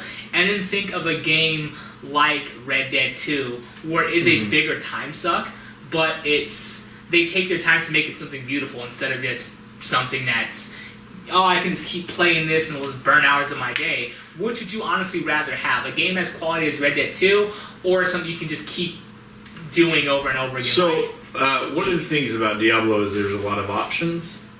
It's not the most options, but there's like lots of different ways to play a character. There's a lot of dynamics that go into it. There's a lot of gear options. There's a lot of experimentation that occurs. There's a niche for that. While the gameplay is fast and it's loot based, I feel like it's just lazy. I'm sorry, but I do. If you're looking for a story, I mean, it is. Yeah, Diablo 1 and 2. Diablo once, great. if you're playing for story, it's good once. You play it once through, and that's the story. You're done. You never want to go back to the story again. And the current session of play is not based on the story. The story is meant to be played once. You play through it. You get through the game, and then you get into like playing with the characters and learning the characters and trying all the different like little options they have, and there's all these abilities that you may not have even thought of using in these different ways, and there's lots of websites devoted to showing you how to maximize your character, and those seasonally change. So like something that might have really worked like in season 10 may work really, really poorly now, just with the current builds, with how they changed the abilities, how they incorporated some of the patching, which kind of makes it a lot like League of Legends. And that's kind of the fun of Diablo right now, is having those constant changes to the builds that are like acceptable, and then like moving it on. All right, so I'm going to ask you a question, then we'll get to you in a second. Diablo 1 or 2? I feel like I spent way more time playing Diablo 2. Okay. But it's hard to argue that the story of 1 is not better. Okay, so which would you rather play? Diablo 1 or 2, whichever was your favorite? 2 is the best engine. Or Path of Exile? Well, I would actually probably play 2 over. Okay, so and the only reason why I ask that is because Path of Exile and Diablo 3, basically the same game. It's all about it's okay. Here, About please my opinion. tell me why I'm wrong in a second, but here's why I think so, and then just tell me why I'm wrong. Path of Exile and Diablo 2, they're all about maximizing your character, getting items. Oh, Diablo 2. I'm sorry, no, Diablo 3 and Path of Exile. Okay. Pretty similar. Here's why. It's all about maximizing your character, getting items, going through dungeons. The story, it's there, but it's basically either, like dialogue or just some cutscenes. Where Diablo 1 and 2 were Diablo 1 more so, but it was very much about this world and about defeating the evil side of the demon coming out and things like that. I feel like 1 was definitely way more like that. Mm-hmm. I felt like 2, your first playthrough, maybe even second playthrough, you probably were kind of playing it for the story, but after that it was just kind of like old hat. Things slowed down during Luke Lane, the desert one. What Yeah. about the newest Diablo Fuck game? the one. Oh, we'll talk about Diablo. I mean, what? Don't you have phones? We'll talk about that in a second. Good old Matt You Keepo. know, folks. What did you, so you play a lot of League. What would you rather play? A game like Red Dead 2 where it's like a lot of story and stuff like that? Or a game like League? Or is it a fair comparison between the two? Is it a fair comparison of the two? What would you rather play? Or do you think they're so separate where it's not really...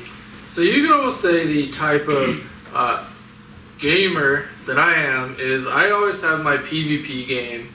It used to be I played a lot of StarCraft, and then after I kind of got sick of StarCraft, I started playing League of Legends. So those are really my kind of primary game. I played lots of Halo too, even before that. So I had my I had my PvP games, and then I just kind of fill in the single player games. Like if I get sick of my PvP, that's what I'm doing right now. I primarily play League of Legends, and right now I'm playing through Assassin's Creed Odyssey still.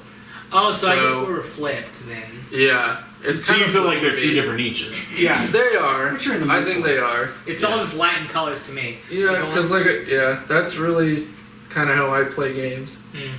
Because Assassin's Creed is very much a Red Dead Redemption type. It is. Is Assassin's Creed Odyssey good though? I like it. I I played like the, it a lot, actually. I like Greeks, so I don't. Well, that's a shame. Goodbye, Greeks. No wonder you don't like Aquaman. They're intimidating, The dude. mermaid man? You lick them and they taste like olive oil. That's true. But you know what I'm super excited for? I didn't say that. You know what I'm excited for? I'm sorry, Greek people. I love your culture. I really do. Yeah, your food's My pretty- name your on white Twitch is sauce? Hercules because I'm a huge fan of Hercules. Okay. Yeah, Sorry. listen, you pissed off Zach Carhalio. He's gonna come over and beat you. Oh my god. No, he's off Zeus. Oh no, He's gonna throw Yarrows at you. There comes gyros. I knew you were gonna say that. You didn't let me down, Evan. Okay, Hellboy. Oh, Hellboy. Let's talk about Hellboy. By the way, this is a Christian server. How dare you A curse? Christian Minecraft. So, yeah, you're the one that has to edit it. Yeah. What the was about this? Yeah. Anyway, I hate it. Stop. Get these mother sticks up. Great for me. But anyway, Hellboy. I'm super excited for it. One thing I've noticed in the Hellboy comic books and Hellboy movies is that he's really way more beefed up in the movies. he is. In the comics? No, in the movies he's way more beefed up in the comics. Hellboy in the comics, he seems a little more dexterous in the comics. He's more dexterous. In the comic books, he doesn't have the. He has like resistance to certain elements, like lightning and fire and whatnot. He has but a lot in the of, movies, he's very much immune to it. It's like yeah, it doesn't hurt. It's So fine. in the comics, he has lots of relics, kind of like relics and trinkets that protect him. Yeah, he's like items. But So he's got items. like Constantine. Yeah, like Constantine. Yeah. That's more how he is in the comics. in the movies, I just got this just because I'm big old buff guy from Guardians of the Galaxy. That's what I'm. But I love Hellboy. I even if this movie gets awful reviews, I'm excited. gonna go see it. Yeah, I don't both care. Hellboy- I love Hellboy. Both Hellboy movies from before were pretty good. It's weird because they weren't. I don't remember if they were or not, but they didn't seem as, or maybe just the production was like sort of it was less hyped up back then. Look, I'm a huge fan of But- the New Moon Rama. All right, that's the way it goes. Well, I mean, they didn't seem like as big of movies. Like they weren't like this huge thing, this summer events of the decade sort of thing. Sort of like how all the Marvel movies are now. Where hey, it's a movie that we're coming out with. It's Hellboy. Watch it or beat your kids when you're at home. I really don't care. Give me money anyway. Where it seems like the Marvel superhero movies and the DC movies now are this is the thing you're going to see. And it seems like the Hellboy movies, it's sort of in the middle of those two, where a lot of people are hyped about it, but it's not as big as like the next Marvel movie that's coming out or what have you. Yeah. There's some things to know about Hellboy.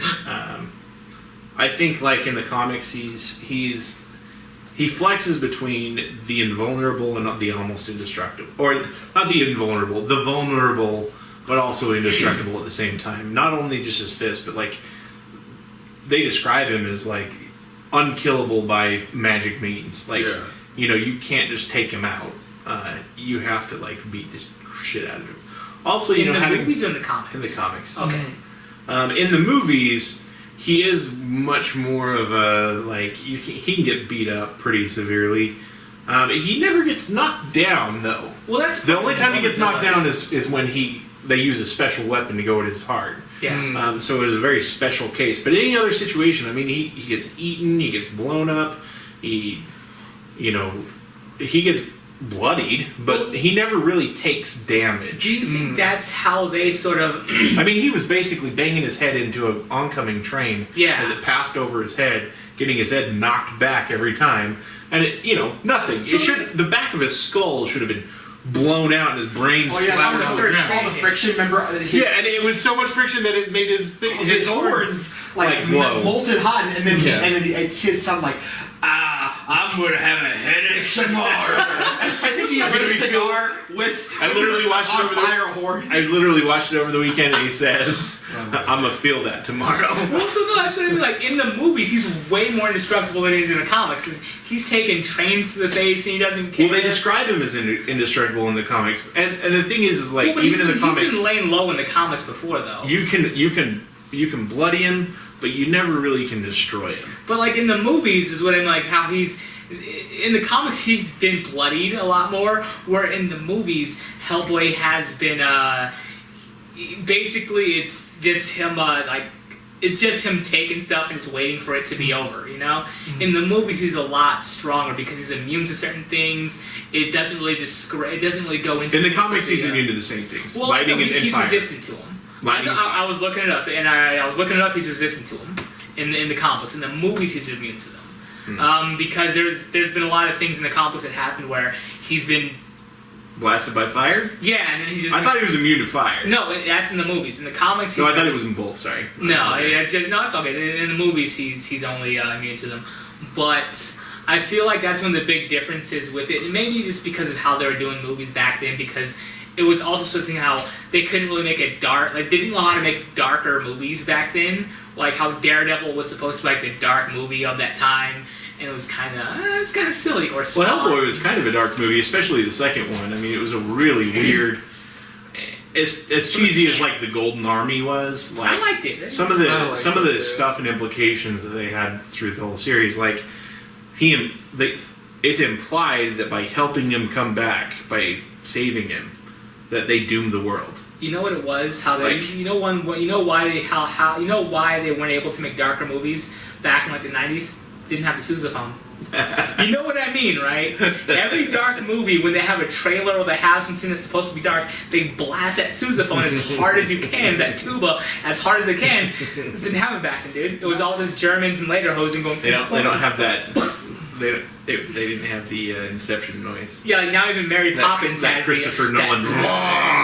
Now even the Mary Poppins trailer, it had the goddamn sousaphone in it. Like when she was coming down the thing, and the thing is like, boom, boom, boom.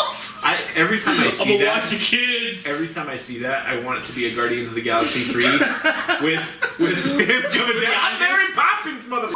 Just coming down, shooting the dad. You're more problems than you're worth. I am the new father. Boom, boom. I mean, listen, I'm your daddy. The dad was under a lot of pressure. Like, you've seen how they fired people back into the bank, right? They wouldn't say, hey, listen. They wouldn't just call you in like, hey, listen, the boss wants to see you. And like, listen, here's the thing. Your performance has been up to standards. This is your third final warning. I'm sorry, but we're going to have to let you go. Here's a box. You can go get your things. They sort of like dragged you out in front of everyone, and a big muscly man sort of disrobed you and destroyed your garments in front of your children. Like, they rip your suit, and they like rip the sleeves off so you look like a muscle man. They punch your hat. What movie is that from? Mary Poppins. That's from Mary Poppins, dude. That's when getting fired was a clutch move. That's a bold move that you can't do these days. No, I was thinking soft. Judge Dredd. They do that. Judge Dredd? They take him in front of it, they judge him, and then they take his armor off, they strip him down, they put the coat on him and send him out to the wasteland. That's basically, Mary Poppins, I think Judge Dredd saw it from Mary Poppins when the dad got fired. This is dark, jeez. Banks and around back then. Yeah, and also there's like a... I'm Banks. Also, there's a guy who was shooting artillery off their building. What's happening in England? Maybe that's why they have such like way too many gun and weapon control laws, because there are just people shooting cannons off of buildings like, I need this cannon to protect me from burglars. Mary Poppins comes back in the 40s, and there's flat cannons all going off around her, and she's like, shit! No, she was used to it. That's why she could fly and had magic.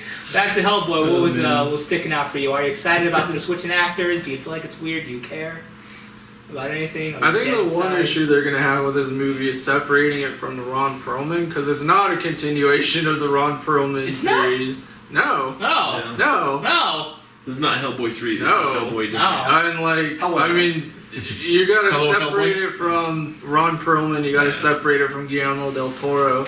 Like, this is its own... Different guys. It's not so like... it's Hellboy. Ah, man. This is a Zack Snyder Superman. Yeah. I don't like that too much. Like, they did a really good job of establishing it and all that stuff. Yeah, but Ron Perlman is like, I don't know, 69 years old. Perfect age. Oh no! Like, No, I mean, like, you know how long it takes to put on that Hellboy makeup? No, if they would have got it, if they would have got to sleep. Look, I want to see old man Hellboy. You gotta say it. They could have used the new actor, but still kept it in that same. Hugh Jackman should be Hugh Jackman again. He's like, I gave up Wolverine, but no, I'm Hellboy. Just lash him into the costume.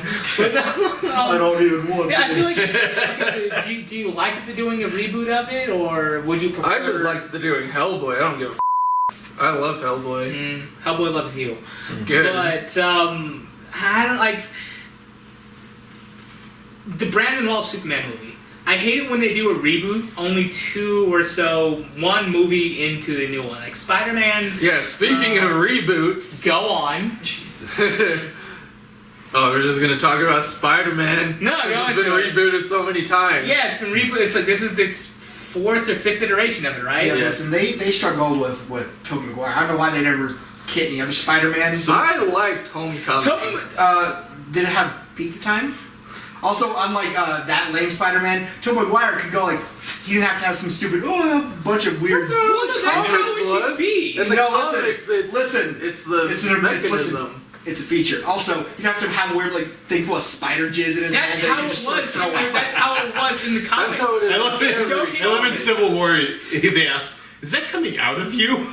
It's showcasing. Like, is that organic? Really? Yeah. Or is this coming out of a machine? Because like all of the Spider-Man villains are like they're scientists that did some like not. There aren't a lot of like Spider-Man villains Vulture's that not are a scientist. Well, I'm just trying to get the point of like not a lot like of a Spider-Man weird villains are like He supernatural. was a construction dude. Well, not in the comics. Like, I want to say that, like, you know how we would steal youth from people? Yeah. That's a straight up necromancer move, dude. Or like when the Joker did that to steal the youth invader from all the surfers in Gotham. Yeah. And so when he'd win the surf off, he'd get all the admiration of all the youth, and then he'd say, do crime for me. It always comes back to surfer breaks Joker. down. I feel. Yeah.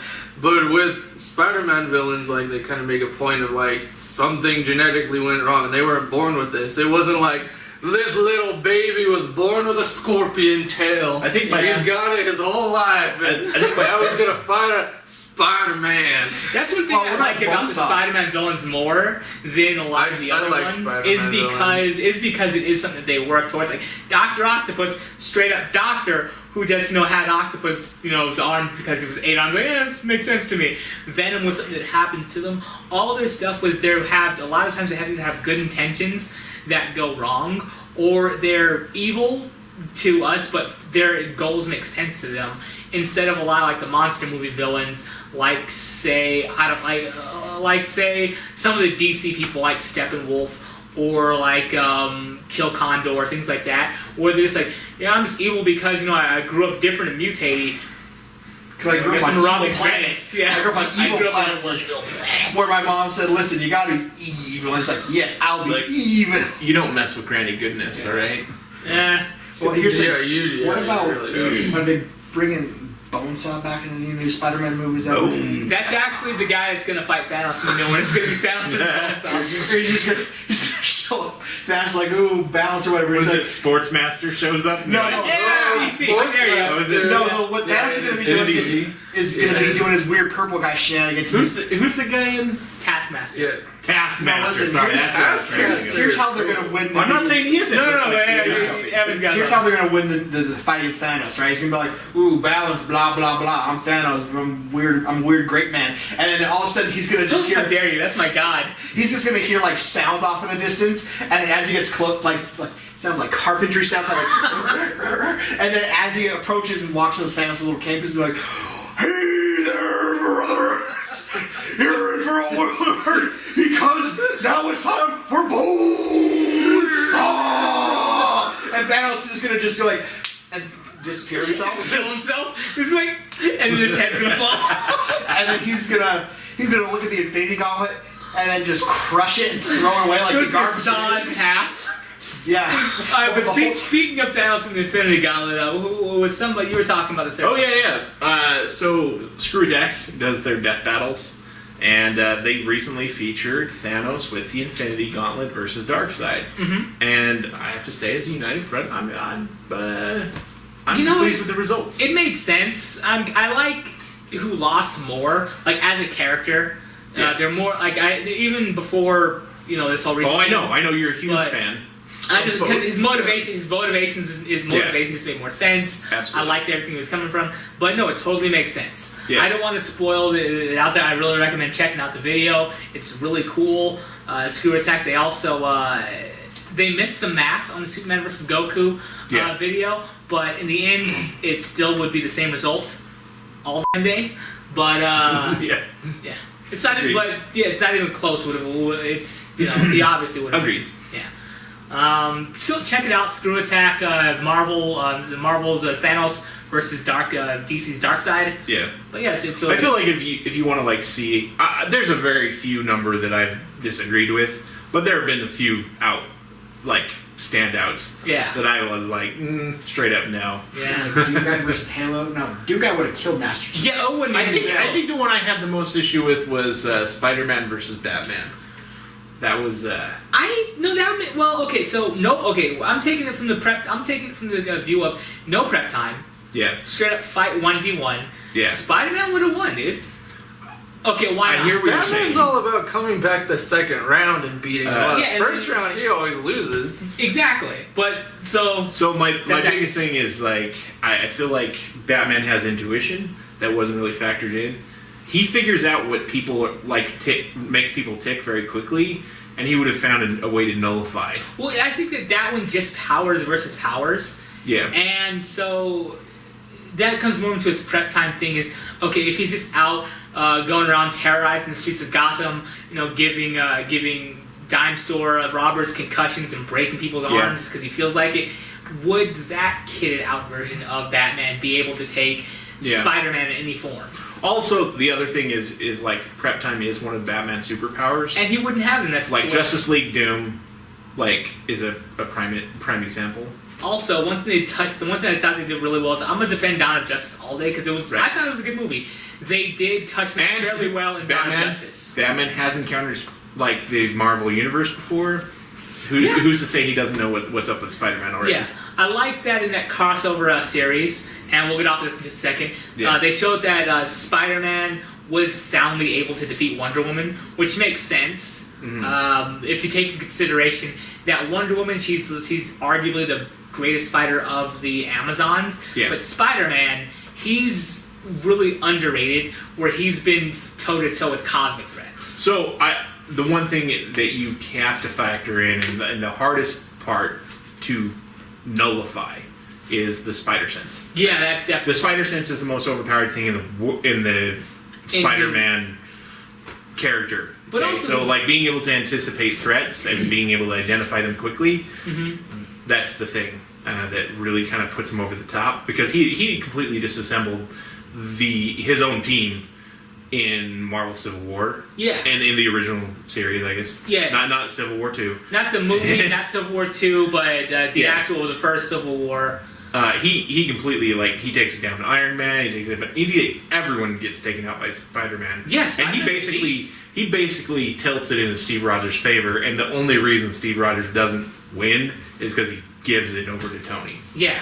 And I feel like a lot of Spider-Man is really vastly underrated. Like, his strength is insanity. He's able to lift cars very easily. He's able to, I believe in his punches have stunned an angry version of the Hulk before, which is no mean feat. Spider-Man's really underrated, I feel like, mainly because of how campy he is. Yeah. You don't want to really show, except for the. That's why I like adult Parker better than I like. You like a lot of things. You like a lot of adult things with Peter Parker. I do. But so, what else about? I mean, he's got that Mary Jane Watson. I mean, how would I not?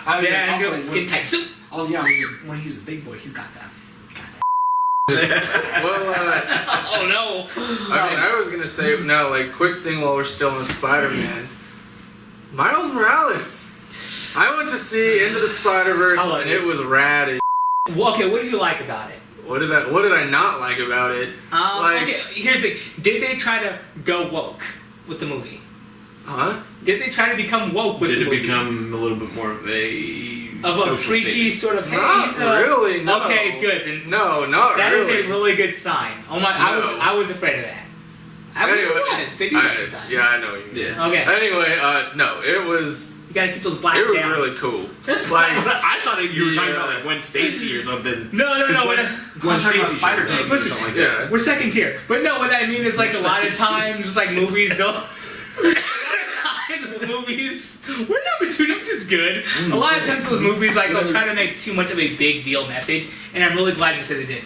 Yeah. Okay, so what? that takes me out of movies a lot when I feel like they're trying to teach me something rather than entertain me. Because I don't go to movies to learn something unless it's like a documentary or like a historical piece, like a not history. What is it? God, I don't know the word. Why are remembering words? Okay, so about Into the Spider-Verse.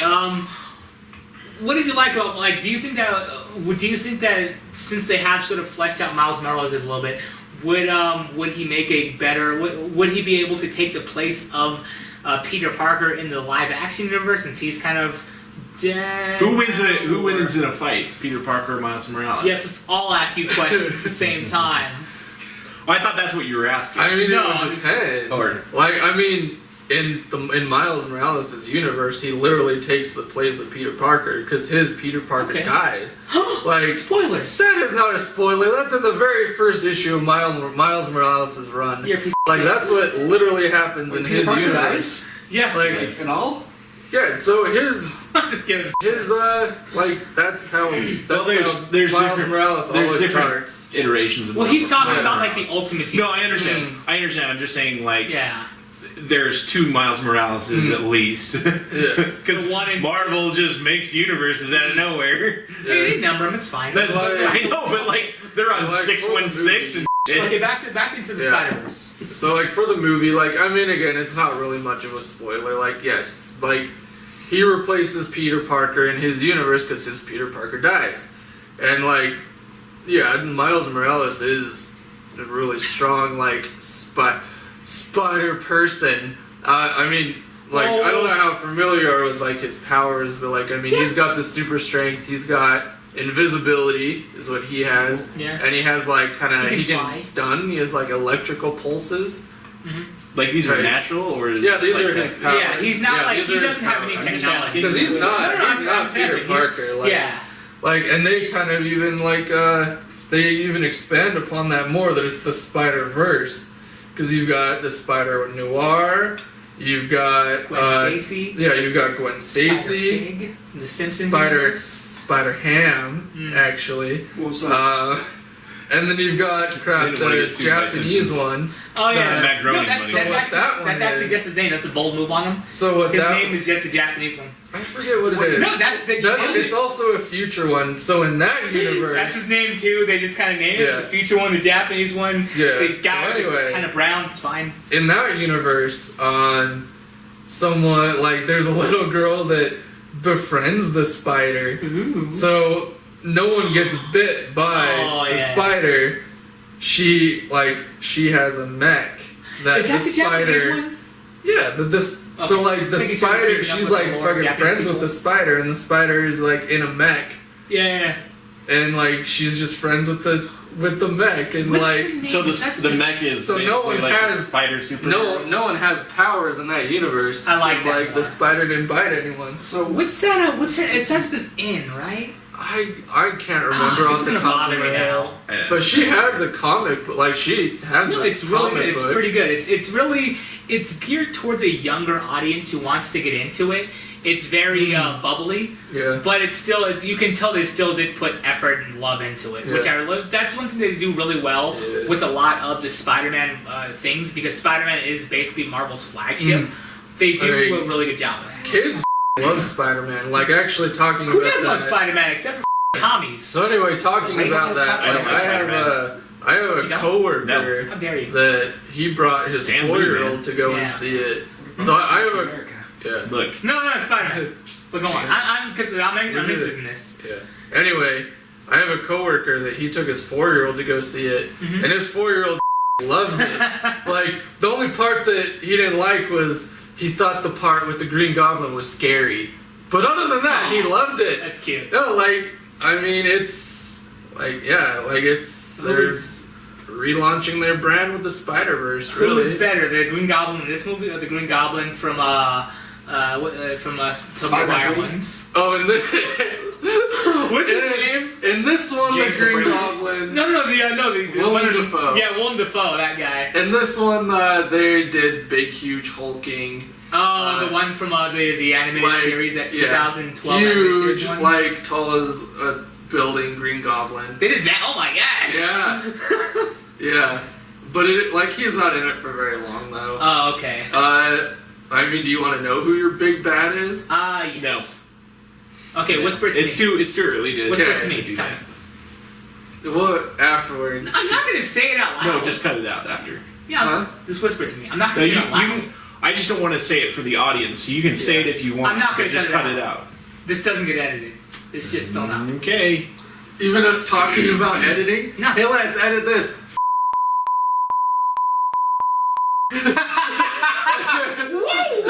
Yeah, I'm just gonna have to bleep out the individual F-bombs. This is great. Thanks. You can bleep out the name of the big bad. No, it's different. Or just Daniel, voice over Daniel, it and be you'll like, say, how about Stanley. here, this, while you say it, I'll start Stanley swearing. has Okay, a guys, cameo guys, in it. Okay, Stanley does okay, have a everybody, cameo. well, tell me later. All right, that's okay. Alright, next thing. That's a solid segue, dude. That segue, that's locked. That's cheating, dude. Segue clutch. We're getting to the end, so we gotta I make know, it a good we're one. running out of. Okay. Yeah, we're running out of time before monsters come in. Yeah. Just start beating us. Or my wife. She's pretty cute. I mean, let's go ahead. Let's just talk about Marvel Strike Teams. I don't know what that is. Okay, so Marvel Strike Teams is WizKids. WizKids is putting out Marvel Strike Teams. It's basically What's a it? relaunch. Yeah, so it's Okay. like kind of like a soft relaunch of HeroClix. So it's built upon the HeroClix system. HeroClix are still going to exist, but it's built upon the HeroClix system. It's being released as almost more like a board game. Oh, really? So like they're releasing it in individual sort of board games. I think that you can buy your own characters for it. If you kind of go the board game route, there is a kind of campaign setting that you can play through with people, Sounds fun. or you can do your PvP thing. When you say campaign setting, is it campaign setting like D&D? Yes. Okay. So like a campaign setting, like a board game. Okay. I mean, like Call of Cthulhu. there's like a those sort of bank roles. heist. Let's stop this. I like it. I feel like that's good that they didn't just do another HeroClix version of it, because HeroClix is a fun game. It's basically, I call it a fancy chess, where there's like, if you're not familiar with HeroClix, look it up. It's a great game if you want to just have somebody. Okay, instead of having a night of D&D, everybody, it's hey, I'm going to bring over my HeroClix and we're going to play this game. It's basically we played it at work a few times. It's a board game. You have I don't think we sides. played it at work, but I'm familiar with it. Oh, okay. Everybody has like power dials and things like that. For the folks at home, you have teams of superheroes. Some of them are as strong as Thanos and Darkseid, while some of them are like Shield agents. Well, or as long as you could rate Thanos or Darkseid on a gauge of 1 to 10. Well, no. So they have power levels, and then they have a certain amount of clicks at the end. Like characters that can't die, they just have. Kind of like as you take damage, range, your abilities change. And then like the more powerful ones that have like a 1 out of 12. But at any rate, and as you take damage, yes, your powers you change. Literally click the base. HeroClix. But one thing about HeroClix, anytime they make a new edition, there's massive power creep in that game. Where anytime they come up with the news like, hey, this is the newest Spider-Man, why would somebody get this Spider-Man over a different one? The figure's different? No, we just made him stronger. Oh, that's kind of weird. Yeah. Why not just a lot of card games end up with that same issue. Yeah, that's I remember the Dragon Ball Z card game like way back when you'd get like the old Goku like set, and then they're like, oh yeah, but you can get the Goku Super Saiyan set, and you're like, oh, just like the real Dragon and Ball. he's like measured in millions, and like the other guy's measured in like tens of thousands. You're like, well. Me. Just like regular Dragon Ball, how Dragon Ball Z Super Saiyan was, oh my god, he's becoming Super Saiyan. I'm not denying that. I'm just saying like it makes it impossible for you to be like, which deck did you bring? Did you bring a Super Saiyan Vegeta deck? No, I brought my normal Vegeta. Well, I'm gonna trounce you. Yeah. Like level 1 against your highest level. Yeah. So have fun eating this whole Super round. Saiyan God, Super Saiyan Blue, Super Saiyan Magenta. I'm gonna use my straining arm drag move. Yeah, you can't. You're not strong enough. Yeah. There's fighting Shenron, I think, now, and whatever's going on. But yeah, that's when, like, a Strike Force, if it's a different game altogether, I think that's a lot more interesting and fun. Just because you are starting from zero. Would you play it? Are you interested in it? How do you feel about it? I'm gonna give it a try. I mean, it just came out. It came out December of 2018. Oh, yeah? It just came out. So, I mean, they've released the first kind of set. Mm-hmm. The first set that they've released is in like kind of a big box with your board. Oh, now, do they make their own superheroes, or are they actual? No, it's Marvel. No, it's Marvel. Okay, I'm just checking. Yeah, sorry, it's Marvel. I'm just asking. How dare you? So, like, I think what they released right now is just your core base set. And then I think that they're going to build upon it from there. Is you it can like buy your expansions. Is it like a Spider-Man set and a Captain America set? And they don't have any sets yet, but no, there's only one core game right now. Okay. That I think it's like, I mean, you've got Iron Man and Captain America on one side, and on the other side you've got like your Hydra agent. I don't know.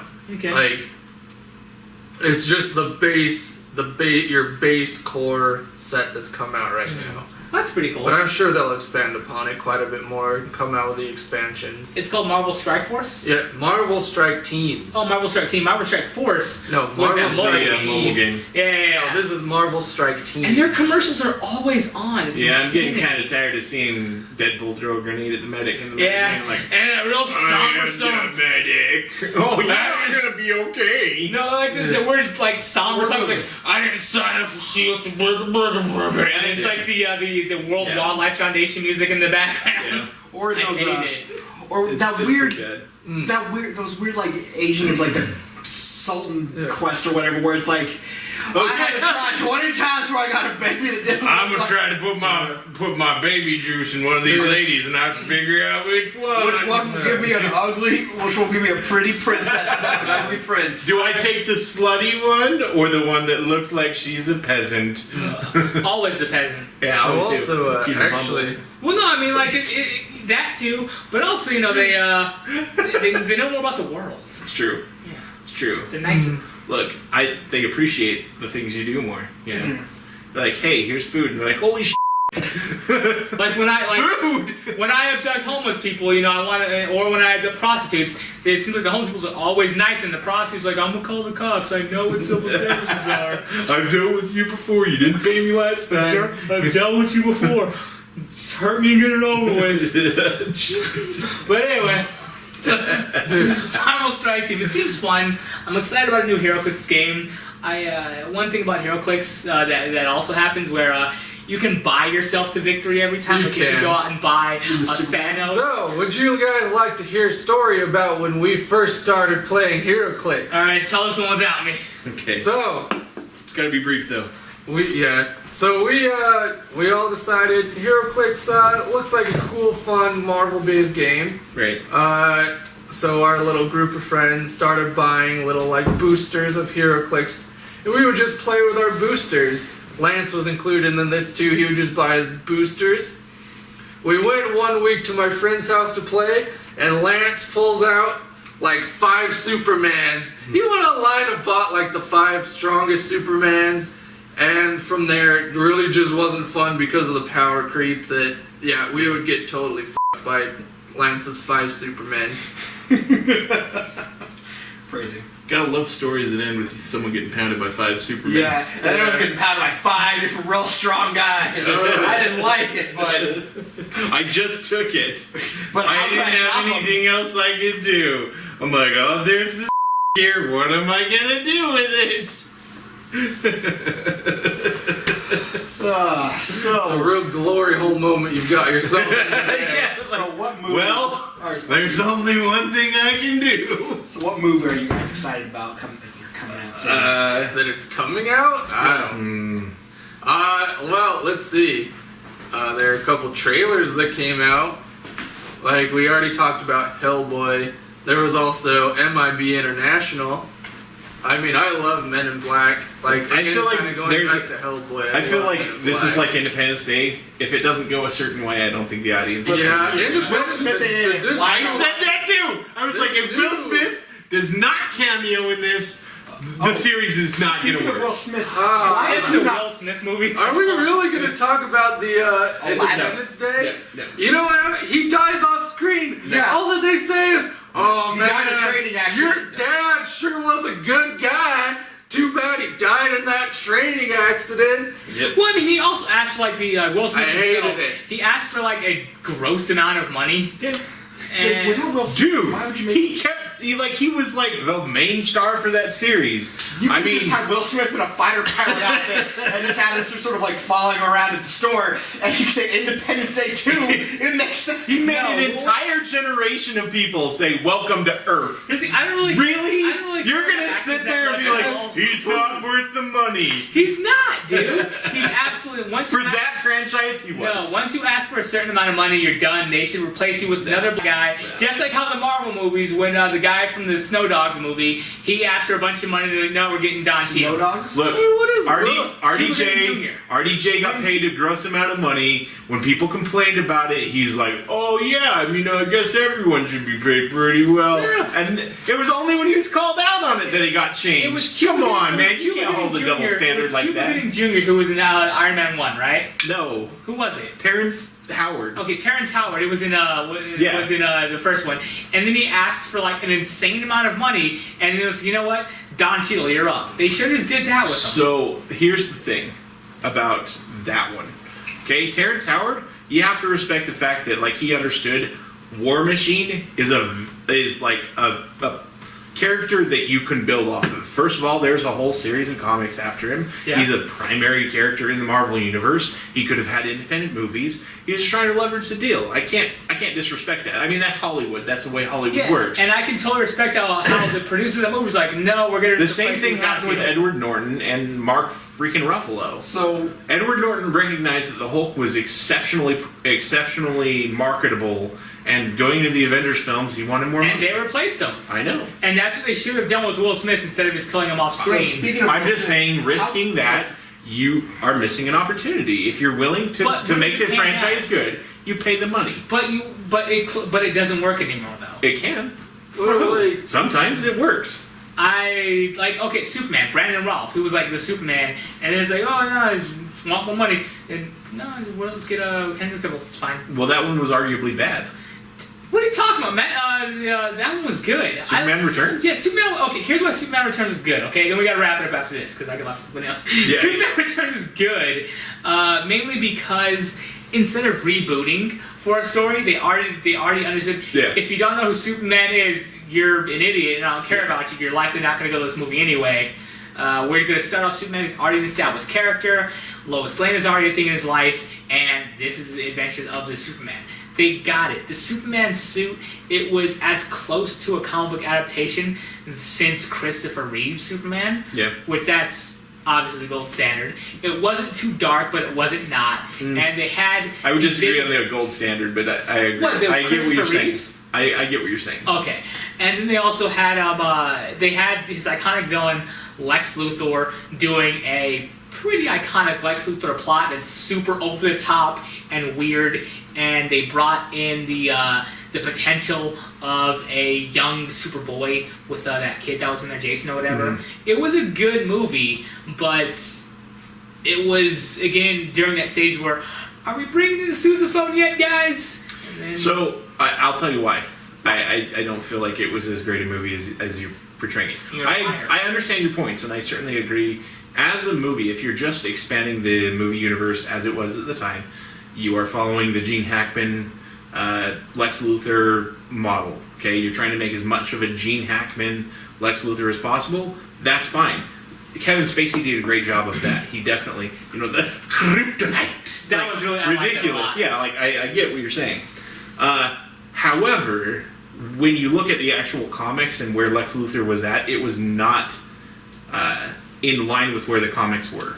Well, so it was taking you away from where the comics are and took you back to still I don't even know the ages very well, but it was taking you back to a different Superman than what was current in this series. I like them different. So if you were gonna expand the universe, you would go to the next one, okay? And if you were to do one after Superman Returns, okay?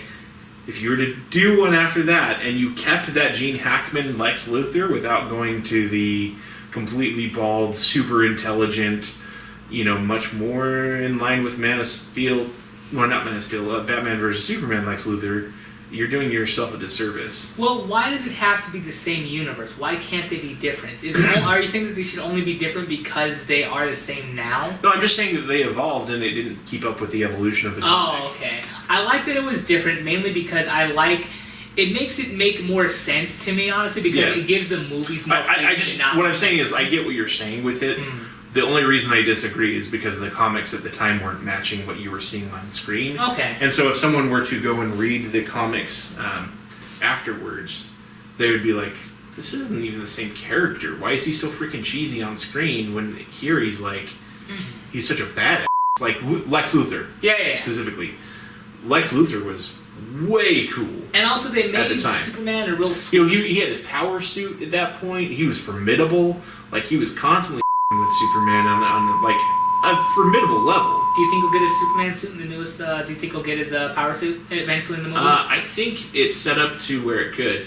Between the mother boxes, the technology there. Right. I honestly think the mother boxes would be critical to him getting some sort of power suit. Okay, well, we do have to cut it off there because we've been going on for a long time for this one. So we'll cut it off here. Thanks for watching 20 Sided Night, everybody, and bye for now.